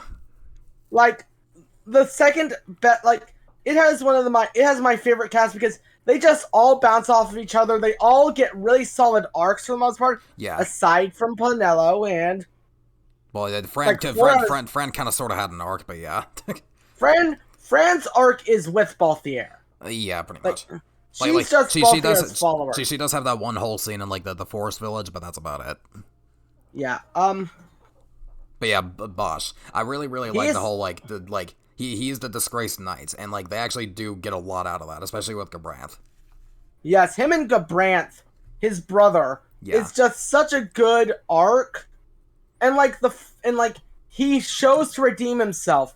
He shows, even though he didn't do anything wrong, he still goes through like the steps that he needs to do to redeem himself.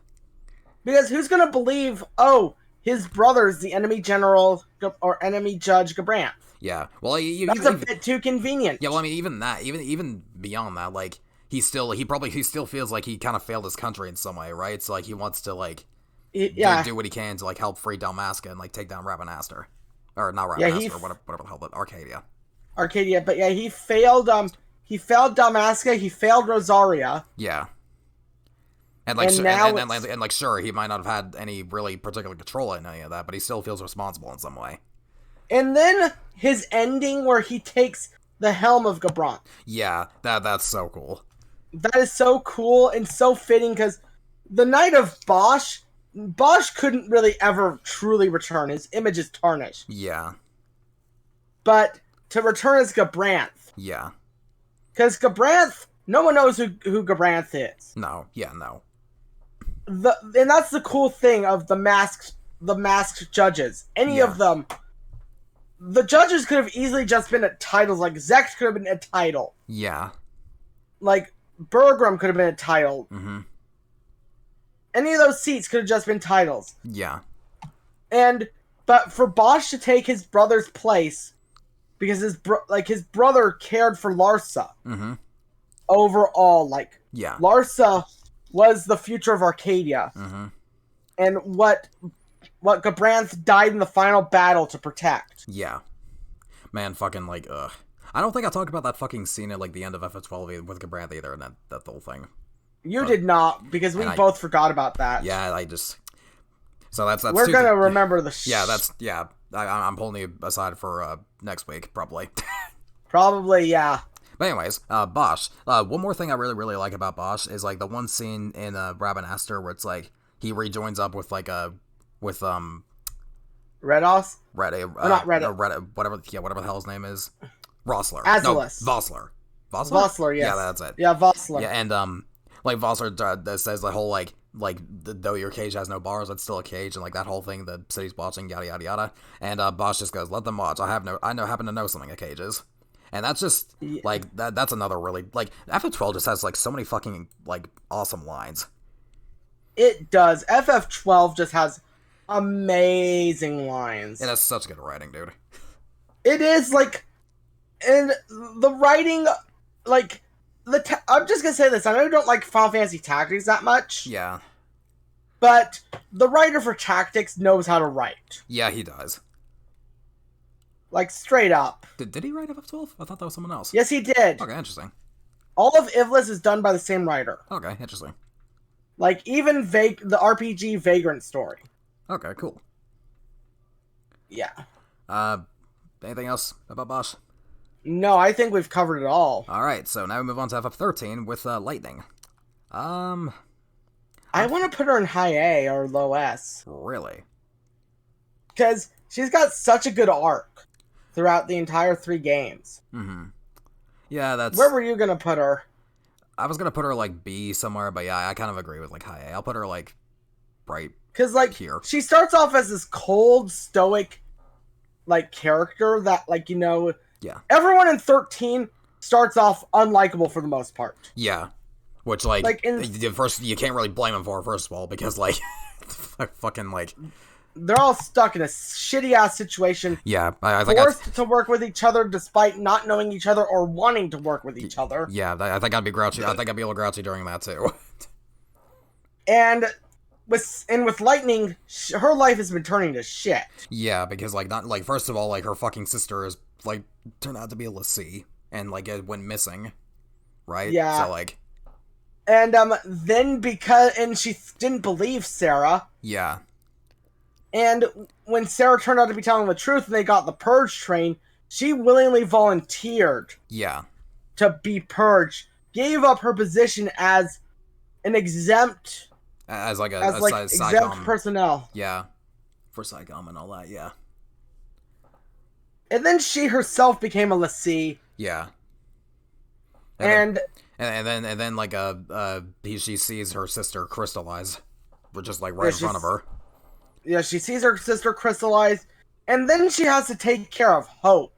Yeah. And and then she learns that her mindset is really affecting this young man. Yeah. Who's already going through trauma. And the fact that he's going through this trauma and she's not helping him. In fact, she's kind of hurting it. Yeah, she's only like feeling like the bad thoughts that like Hope is having, pretty much. Yeah. It's just not helpful. Yeah. But yeah, and then Lightning, and then 13-2, she's kind of gone, but... Yeah, but that's because she's like Etro's like chosen guardian and like fending off the place, yeah. Yeah, and also, oh, I forgot to mention her relationship with Snow. Oh, yeah. Real quick. Yeah. Her, like, because Snow is her, sister's idiot fiancé. Yep. And she does not have much respect for him. But throughout the game, they start to grow really close. Yeah. And, like, Lightning is able to see that, like, when Snow, like, goes on and on about, like, being a hero, she can see that, like, he means it. Yeah. And, like, they have a really charming moment when you're in Pulse. Mm-hmm. Like, where it's like, you're gonna marry her, right? Yeah. Yeah, that whole scene, yeah. That whole scene is just magnificent. Mm-hmm. I love it. Yeah. And then you have Lightning Returns. Oh boy, Lightning Returns, yep. Lightning Returns, like at the end of 13-2, Sarah died. Yeah. The reason she agreed to be Etro's guardian. Yeah. Sarah's dead. She sees no reason to be Etro's guardian. Mm-hmm. And joins with Bunavelza. Yep. In the transfer of souls to the new world. Yep. And it's just like, you see her and her interactions with these people that have been stuck for 500 years. or was it 500 years? Roughly, yeah. Yeah, roughly 500 years. Stuck, like, unaging. Yeah. But able to, like, and with resources dying out and everything. Mm-hmm. And as you just fucking, you know, secure the world, like, she starts to, like, interact with, like, the lost people, like Snow. Yeah. Who's like Snow and like Saz and all them. Noel. all of them. Noel, Caius. Yeah. Who, God, Caius we're gonna have to talk about when we get to the villains again. Oh boy. Yep. Because I can gush about Caius all fucking day. Mm-hmm. But yeah, and Lightning is just really great. Like, her arcs. Like, people say she doesn't have much of a character in 13. That's a lie. Yeah, no, yeah, she has a character. You just need to get a little bit further into the game to actually see it.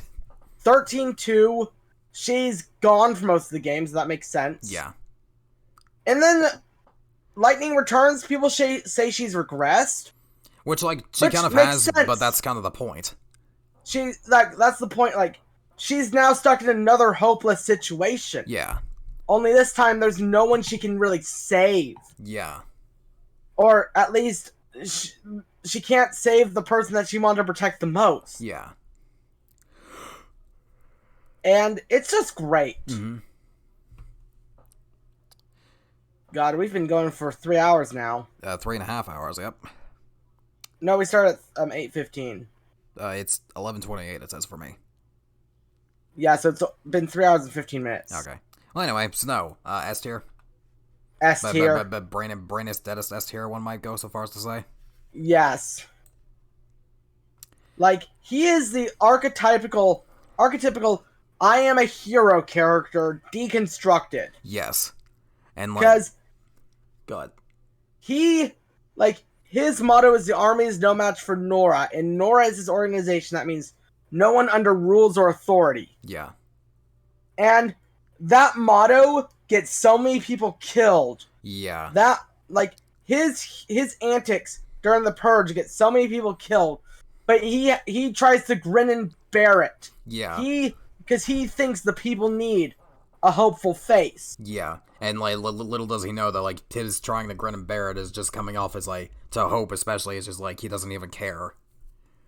Yes. And, like... And so go figure, like, he and Hope get stuck with together during, like, the whole Palom section. And, like Hope is able to see the, like this, like, the fiasco at a... What's the place called where, like, the purge happened? I don't remember the name of the place. The Hanging Edge. Hanging Edge, yeah, like, the whole fiasco of the Hanging Edge, like, that is, like, really, really eating at Snow. But, like, he just grins and bear it because that's the only way he really knows how to deal with the whole situation. Yes. And when he's confronted and he realizes, even though Hope tries to kill him... Yeah, he realizes, like, he's the son of that woman that fought alongside him during that whole thing. And so, like, now, like, he doesn't care anymore. Like, he knows what he has to do. He needs to help protect this kid. Yeah, because that's what Nora, Hope's mom, asked to do. Yeah. And another thing... Mm-hmm. And then we move into his appearance in 13-2. Yeah, where it's, like, it's pretty brief, but, like, it's good. He's brief, but, like, he comes in and is heroic. He's trying to help Sarah find Lightning through time. Yeah. And in order to help him and to be able to fight, he does something desperate. Mm-hmm. He becomes a Lassie again. Yep. Like, the Lassie marks disappeared, but in his time, he became a Lassie again. Yeah. And, while he's looking for, Lightning, he helps out Sarah any chance he gets. Yeah. And also, they just have a cute dynamic when they're actually together. They do, like the fucking like. Let's be fair. Like the fucking himbo with the more level-headed, like, whatever the hell you would call Sarah. She's not that even level-headed. There's dialogue options, like, that's true. There's a dialogue option in 13-2 where Maki talks to Sarah about Snow, and Sarah will literally go off about that, but yeah. Yeah. It's the most hilarious thing. Yeah. But yeah, and then we get to Lightning Returns. Yeah, this poor man goes through fucking hell and back because of what happens at the end of 13 too. Yeah, he's now become, because of Sarah's death and the world being in an absolute hopeless state, Yep. where everyone's undying, he's now just a nightclub owner that, like, while people get killed around him in his nightclub, he's just like, whatever. Yeah. And it's, yeah, like he's a fucking, he's a broken man waiting for Sarah to return, and, like, that's just, like, he's, like, stuck in this, like, endless situation waiting for something that's just never gonna happen. Yes, Well, and it's it just... Does, well, okay, spoiler alert, it does happen, but, like, nothing to do with Snow. Yeah, but it's great because you see his arc throughout the games, and he's still a great character even as a broken, hopeless man because of the world situation. Yeah, and also, like, the brief moment where, like, he turns into a Seath after, like, his little boss fight. Man, fucking, if they played fucking Snow's theme during that, I would have fucking cried. Same. I'm sorry. No, they should have done a remix. They should have done a remix. Yeah. You know, like probably. a solemn remix. Yeah, yeah. But yeah, that's fucking Snow. Snow has the best fucking character theme also, by the way. Can I just say that? Yeah, no, fucking, no, agreed. Like, I still play his theme on my drive to work. Yeah. It's part of my workout list whenever I do work out. Because it's just so good. Yeah. Like, I'm gonna real quick say, if you can't give 13 anything, you have to give it music. Yeah, like this game. Music is like S tier. Yeah, 13 has the best OST of the series, I think. Don't at us. We're right. Yeah. So I guess moving on, we have a Kid. I'd put him either like low A, high B. Yeah, I'm kind of thinking the same thing. I'll put him like at the top of B because I don't want to fucking like do this whole thing again. Yes, I will be picky about this. I'd put him below like I'd honestly put him like below Yuffie. Oh yeah, here. Well, yeah. Here. Yeah, there we go. Yeah, because he's a good character in 13. Yeah. He's not the strongest. But he's integral to like both Lightning's and characters' like whole arc. Or Lightning and Snow's whole arc. Lightning, Snow, and Vanille's. And Vanille, yeah. But the problem is, and then he becomes an amazing character in 13. Yeah. 2. Yeah. In 13-2. 13-2, when he becomes Academia's whole like successor like thing, and like you like jump way the fuck ahead in the future and you realize like, oh, like this thing we're doing in academia might actually be a bigger problem than Hope sees. So first of all you go to the fucking future to destroy that, then you hop back to the present to tell Hope like, hey, don't do this. Maybe don't build a fucking proto-Fal'Cie. Yeah. Maybe don't build a proto-Fal'Cie. 13-2 is so fucking, it makes no goddamn sense. I love it so much. I mean, it I'm gonna replay it, see how much sense it actually makes. It does make sense, but just like it's crazy. It's like, kind of wibbly wobbly timey wimey. Yeah, shit. And, like they don't even try to take it seriously, and I love it. And then you've got Lightning Returns, which like he exists. Yeah, like he's just like because it's implied that Bunavelza killed Hope. Yeah, like the real Hope. Yeah. There was something else. There was something else I wanted to say about Hope, but I forgot. Oh yeah, FF13 just has like a very like overarching theme of like no matter what, keep moving forward, and I think Hope is probably like the best example of that because like he's so like he's like he can't like poor kid loses his fucking mother, and like the person he thinks is responsible for getting her killed is now just like going about his merry days happy as can be, and like that just irks him to no end. But then he realizes that like this is eating at Snow, probably even more so that's eating at Hope, but like the only way that Snow knows how to deal with this is just like keep moving forward. So like, and also and so like Hope, yeah, I can hear you. No, I think keep going. Oh, yeah, and like so like Hope just kind of like he learns that like Snow was just kind of trying to do his best. Like sure it like ended in possibly the worst way imaginable, but like he was trying to save lives. It just didn't really like work out that way. Right. And also with the whole moving forward thing, Hope is stuck in the past. Yeah. And like he learns like to get out of the past and to keep and move to the future. Yes. Like he moves on, like he reconciles with his father in 13. Yeah. And it's just great moments. Like I will say that he has the worst summon moment. Yeah. Because I feel Alexander is so fucking forced. Yeah. Like, it should have happened, hot take, at Palampolum. It should have, yes. What? It should have. Like, everyone agrees. Like, I'm in my Twitch chat because I'm playing the game right now. Mm-hmm. Like, when we got to it in Pulse, like, one of my chatters, Argo, was like screaming, "This should have happened way back at Palampolum. Yep. This should have happened way back at Palampolum. Why the fuck is it happening here?" Yeah. Yep. But yeah, Hope is a good character, but he's nowhere near one of the best. Yeah, no. So And then there's now we got Saz. Saz is such a sad case for me. Yeah. Because I like his character in 13 so much, Mm-hmm.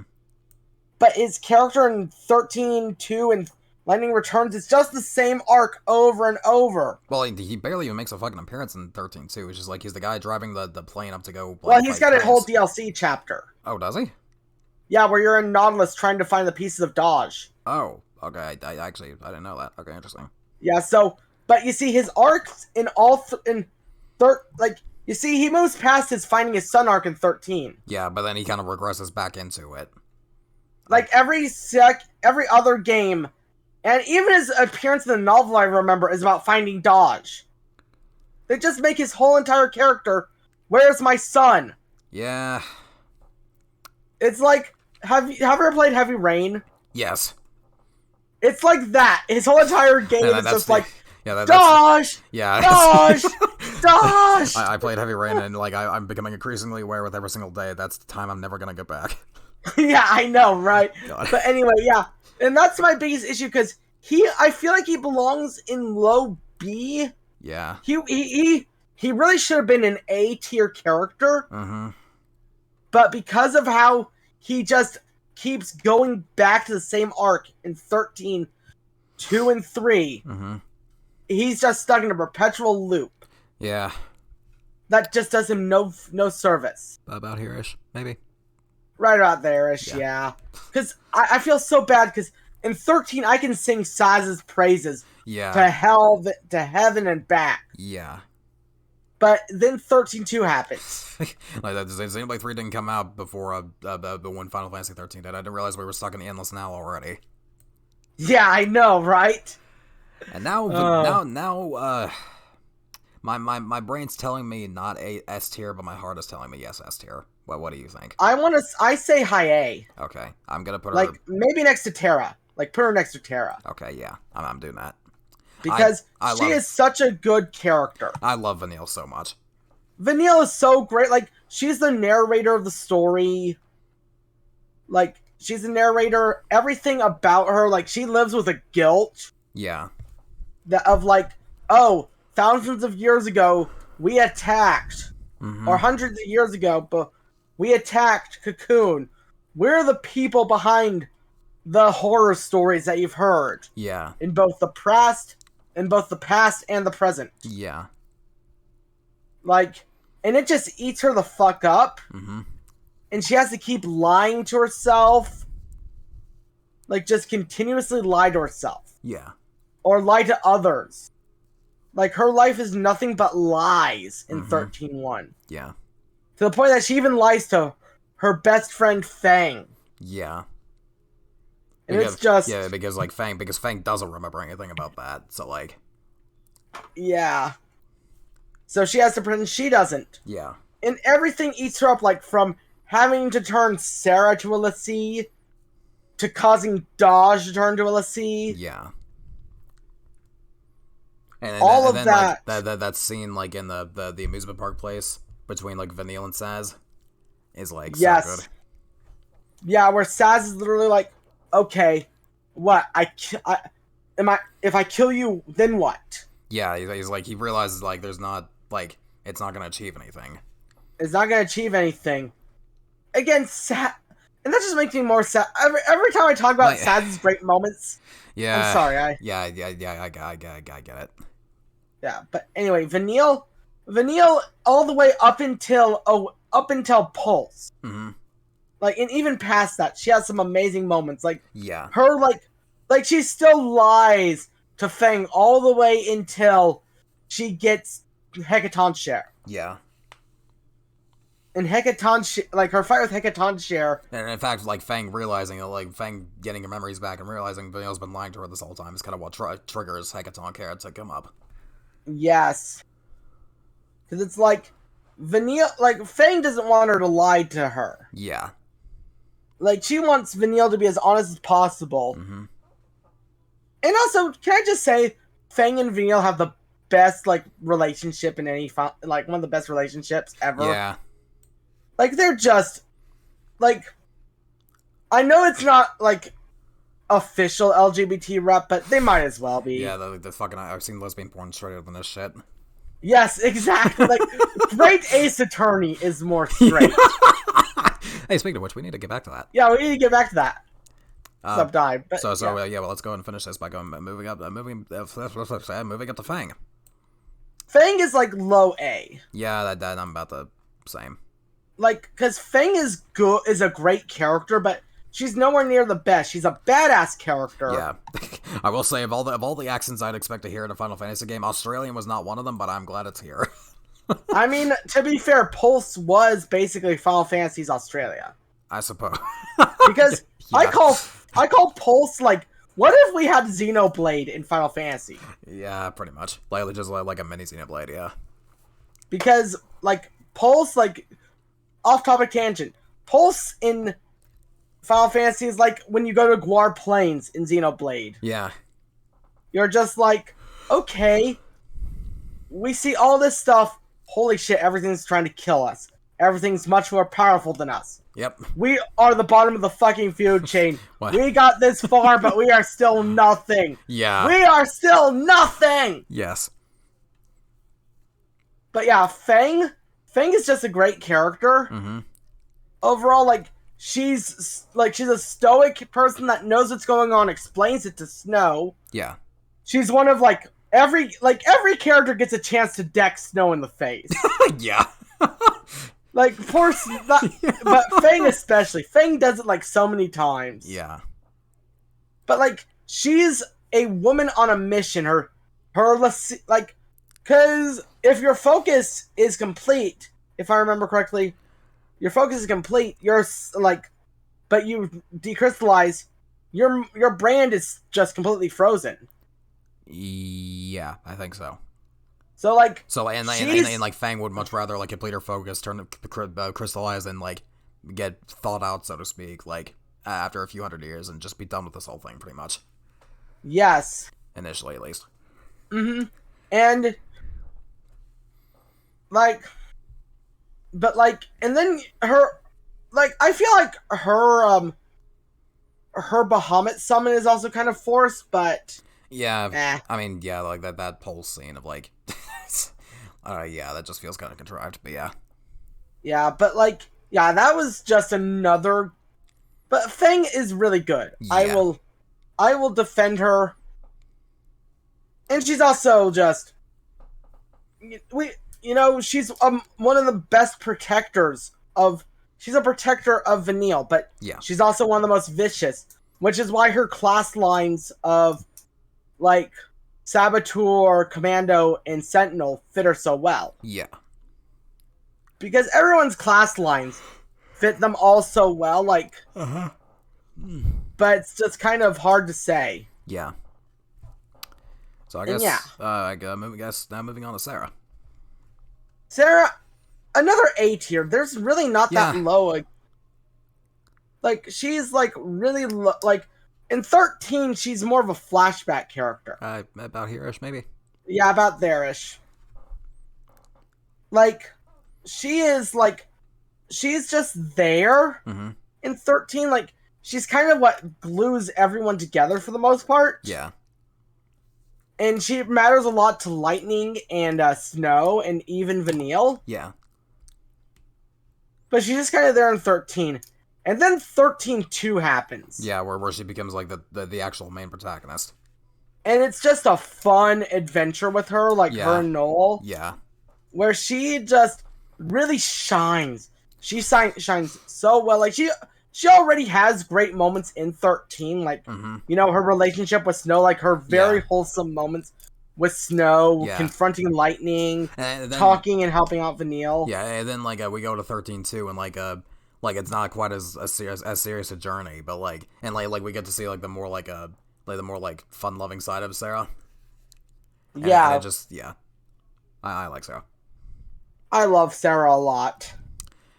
Like I love Sarah a lot. And then 13, and then when she becomes the seer and dies, she's permanently dead. Not even in 13-3. Yeah. But it becomes such a shocking moment because it's like, damn, okay, everything that Lightning was doing is fucked. Yeah.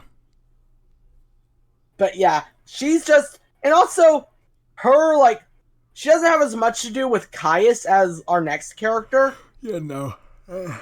But like, she's not completely unrelated to him either, because like Sarah is also like a kind of seer like Yule is. Yes. And it's just great. Yeah. So I guess now we're moving on to Noel, and I want to put him in S tier. I will fight you on this.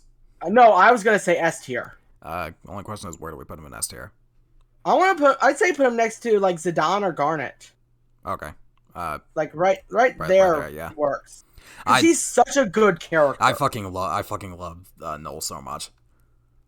Like, yeah, he's like, yeah, because like I love like the dichotomy between him and Caius, where it's like this whole thing centers around Yule, right? And basically Caius wants to be able to like he will do whatever it takes to like ensure that Yule is able to like survive. Now she doesn't have to like give her life to being this, like literally give her life to being a seer anymore, but like Noel understands that like that didn't really matter to Yule. Like she would happily give her life for the world if it meant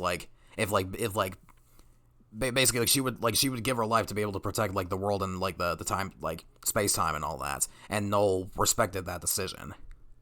yes. But Caius couldn't accept that, and so like the fucking banter between Noel and Caius is like so. It's so I don't know. It's good. So good. Yeah, like, it's good. And he's like, he comes from the world where he's literally the last person because Caius is gone. Yule's dead. The only female is dead, so no repopulation. Yep. So unless he just starts picking up on asexual reproduction here, I'm pretty sure humanity's fucked in that world. Yeah, humanity is fucked. He comes from the most fucked situation, but he doesn't let that get him down 24/7. Yeah. Because he's now with the very, very Zack-ish now I'm thinking about it. Yeah, he's a lot like a much more toned down Zack. Yeah. If Zack had less, because Zack is powered up by his interactions, him and Balthier. Yeah.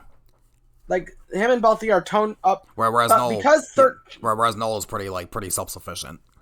Self-sufficient, only really he has such a great rapport with Sarah. They both are just really two peas in a pod of friends. Yeah. And he is just so good.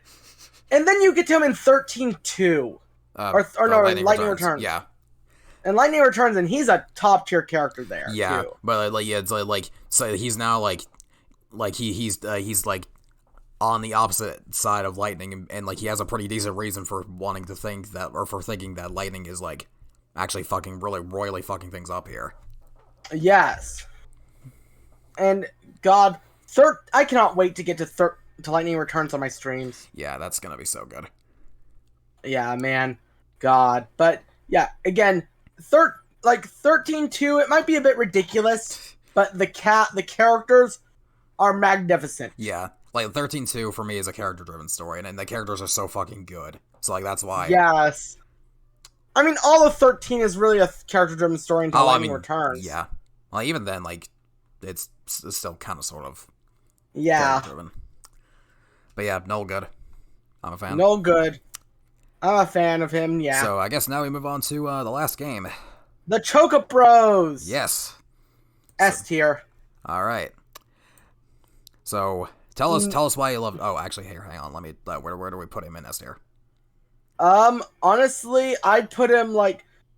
Honestly, can I just say, can we move Bosch up a fair bit? Yeah. Let's move him like here-ish, maybe. I was gonna say next to. Actually, no, right there is pretty good. Okay. And I'd move Noctis above Sid. Okay.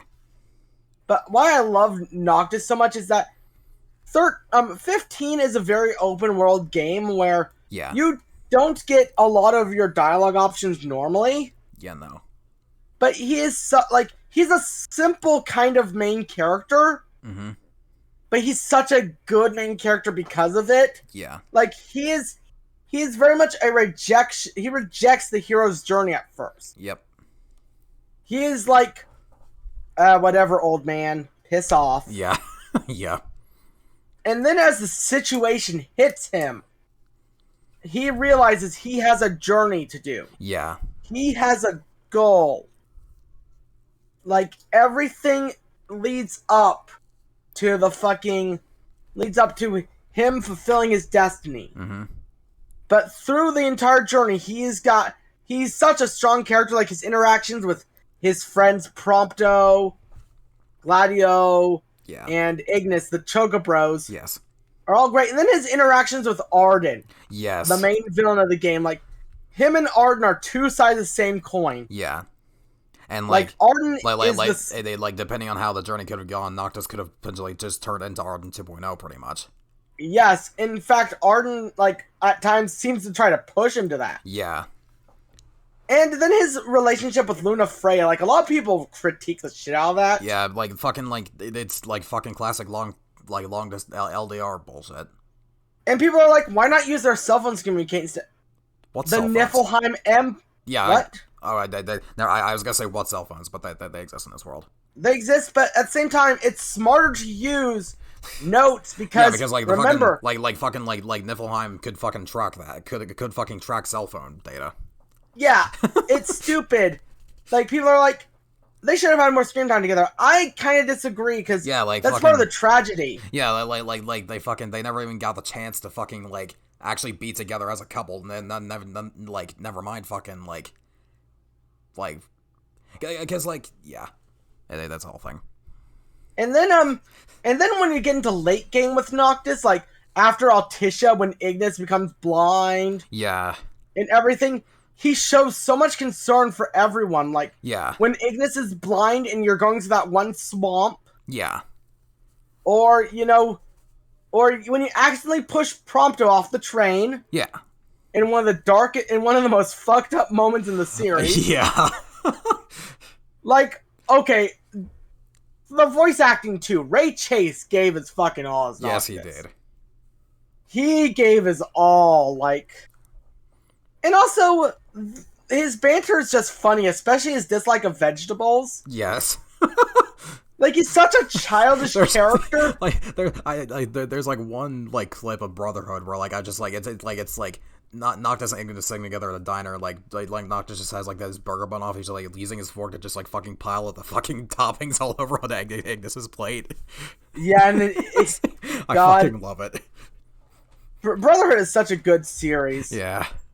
We're gonna do a watch along in my Discord with that soon. Yeah. Link in the description if I remember to do that. Future me, I'll remember to do that. Yeah, and remember to make the link last infinitely. Yeah. But yeah, overall, just top tier character, top tier banter, and also his ending still makes me cry. Yeah. My God, he is such a good character. Everyone he interacts with, even also and also. Go ahead. Oh, what? Go ahead. And also, he's so good that his character is still S tier in every other side thing he's ever in. Yeah. But what I was gonna say, something I really like about the ending of 15 is whenever Noctis and Luna Freya have their sort of afterlife wedding, whatever the hell, and then it cuts to the logo of the game and it kind of fills back in and shows Noctis and basically the silhouette was Noctis and Luna Freya in their afterlife wedding thing, because the logo of a Final Fantasy game is supposed to be a pivotal moment of the story, and so that makes a hell of a lot of sense. Yeah, because 15's logo was originally the Versus 13 logo. Yeah. And that was originally the goddess Etro. Yeah. And now it's them in the Dawn of the Future timeline, actually, but that's a whole can of worms we'll get into. That's where we're fucking going on a tangent as is. Yeah, we're going on a tangent as is. So how about that glasses fella? Unless there's more we want to say about Noctis. No, I think we've said enough. Okay. S. I will fight you. No, I agree with you. Because best retainer in the fucking franchise. Yes, this man looks at fucking Finn from Fire Emblem and laughs at him. Yeah, Finn's my second favorite Finn's my favorite Fire Emblem character of all time. And, like, Ignis and Finn would both respect the shit out of each other for what they do. Yeah. This man goes through fucking hell and back for Noctis, and, like, it's just so, like, when you actually play his DLC episode, especially, and you see, like, how he became blind, like, that entire fucking scene is just so good. Yeah, like, him, like, he's already a badass before that point. Like, he's your camp cook. He's, like, he knows, like, the weak points of enemies. He's good at that shit. He's the guy, he's your taxi driver. He's your taxi driver, except at night when you drive. Yeah, but he'll happily let you take the wheel. Yeah, but, like, still, it's fucking great. Yeah. He's a fucking great character. And then, again, Altissia, the turning point of the game. Yeah. When he becomes blind, he is still such a fucking great character. It's like, you feel so bad for him wandering around on a stick, falling down. Yeah. And then he, like, gets his badass moment against the Marlboro. Yeah. Like, that moment against the Marlboro was so good, where he tells everyone, yes, I'm blind now, but we can't let that get in the way. Yeah. We still have a journey to do. We still have to stop the Niflheim Empire. You could take a man's eyes, but you cannot take a man's spirit. And then it becomes fucking Daredevil in the time skip. Yeah, he really kind of does, doesn't he? Jesus Christ. Like, he's badass, he's blind, he's doing all his old moves that he used to do before. Yeah. Except even better. Yeah. They actually had a nice gameplay detail, if I remember correctly, with them. With, like, you know how you can swap between playing as the other boys in gameplay if you unlock it? Yeah. Ignis, you can't do that in time skip. Oh, really? Oh, because, like you wouldn't be able to see what the hell you're doing, probably? Yes. Huh. And that's a nice attention to detail, personally. Yeah. So, yeah, Noctis, Ignis, both excellent characters. And Gladio and Prompto are both good, too. I don't think they're as good, but they're still really fucking good. I think Gladio's the worst. Yeah, which, like, okay, worst, quote-unquote. Like, he's still a damn good character, but, like... He's still a damn good character, but I'd put him, like, low, like, high B. Yeah, like... Like, next to Waka, maybe. Yeah, right here, maybe. Or, yeah, because... I'll put him above Waka. Yeah, he's above Waka. But, like, yeah, he's such a good character. Yeah. But, like, he has, like... He's just got, like, the weakest arc. Yeah. If that makes sense. Yeah, because, well, I think it's like chapter 8 where it's like you're going into a place and he just like fucks up to go for God knows what reason, and then you play his DLC episode. It's like he went off to basically like complete the whole like becoming the shield. Yeah, the shield little thing, which the only person who ever came out of that alive was Core. So yes, like Core like he wanted to become a better shield for Noctis. He was already Noctis the shield officially. Yeah. But like the thing is, his arc is weak, and then he has an out of nowhere moment in chapter 10. Like, yeah, post Altissia, even I can't defend that moment that well. What is that moment? The one on the train? Where he just out of on the train. I mean, I got what they were going for, because like how do I describe it? It's like basically Gladio's like basically telling him like you're fucking you're fucking around is now like actually like seriously like causes like an actual loss now. Like you need to like get your act together, basically. Yeah, exactly. Yeah, exactly. But just feels like so heartless and like it probably out of nowhere. It could have been built up a little bit better. Yeah. Exactly. Yeah. Like and that's what makes a lot of people dislike Gladio. Yeah, which I mean, and it's the only There is some interesting stuff though, because he has a lot of post time skip lines. Yeah, he does. If you actually pay attention, like in the 10-year skip, he found a lover and everything. Yeah. That's Yeah, he the did. wedding is soon. Yeah. But yeah, it's pretty like he's just the meathead of the group. Yeah. Which I do actually do really I do kind of like this like his arc in like his DLC story, because like he walks away from like the Gilgamesh fight is like with like a renewed like, sense of like responsibility for what it means to be the King's Shield. And like Yes. I've always kind of seen it as like that's kind of why he like kind of just like randomly blows up in Noctis's face, because like now he's like starting to see through like Noctis's bullshit and like all that. Right. So I don't know. I like Gladio. But yeah, I like Gladio too, but I'm just saying he's the weakest of. Oh yeah. I still agree. And then lastly we got Prompto. Mid A. Yeah, I'm thinking the same thing. Like above Galuf maybe. Ish. Above Edge. Above Edge. Okay. Above Minwu. Minwu, yeah. Okay, Prompto is actually like, while Ignis is my favorite character, Prompto used to be my favorite until episode Ignis came out. Yeah. Oh yeah, because like, I played this. I forgot Prompto came out after Ignis or before Ignis. No, Prompto came out before. Yeah, before. Well, no, I played the game at launch, by the way. Yeah, you did. Yeah. Before the DLC even came out. Yeah. And Prompto is just such an endearing guy. He's the everyman of the group. Yeah, he's just the everyman, like the goofball of the group. He's the photographer guy that likes to take pictures, flirt with the mechanic Cindy. Yeah, and like they kind of trying a little bit too hard to fit in. But then you get to his DLC story and you realize that like fucking like he has like you absolutely cannot blame him for like wanting so desperately to be able to like fit in with like Noctis and Co's group. Yeah, and also he has an amazing moment at an optional hotel. If you ever did that moment. What is that moment?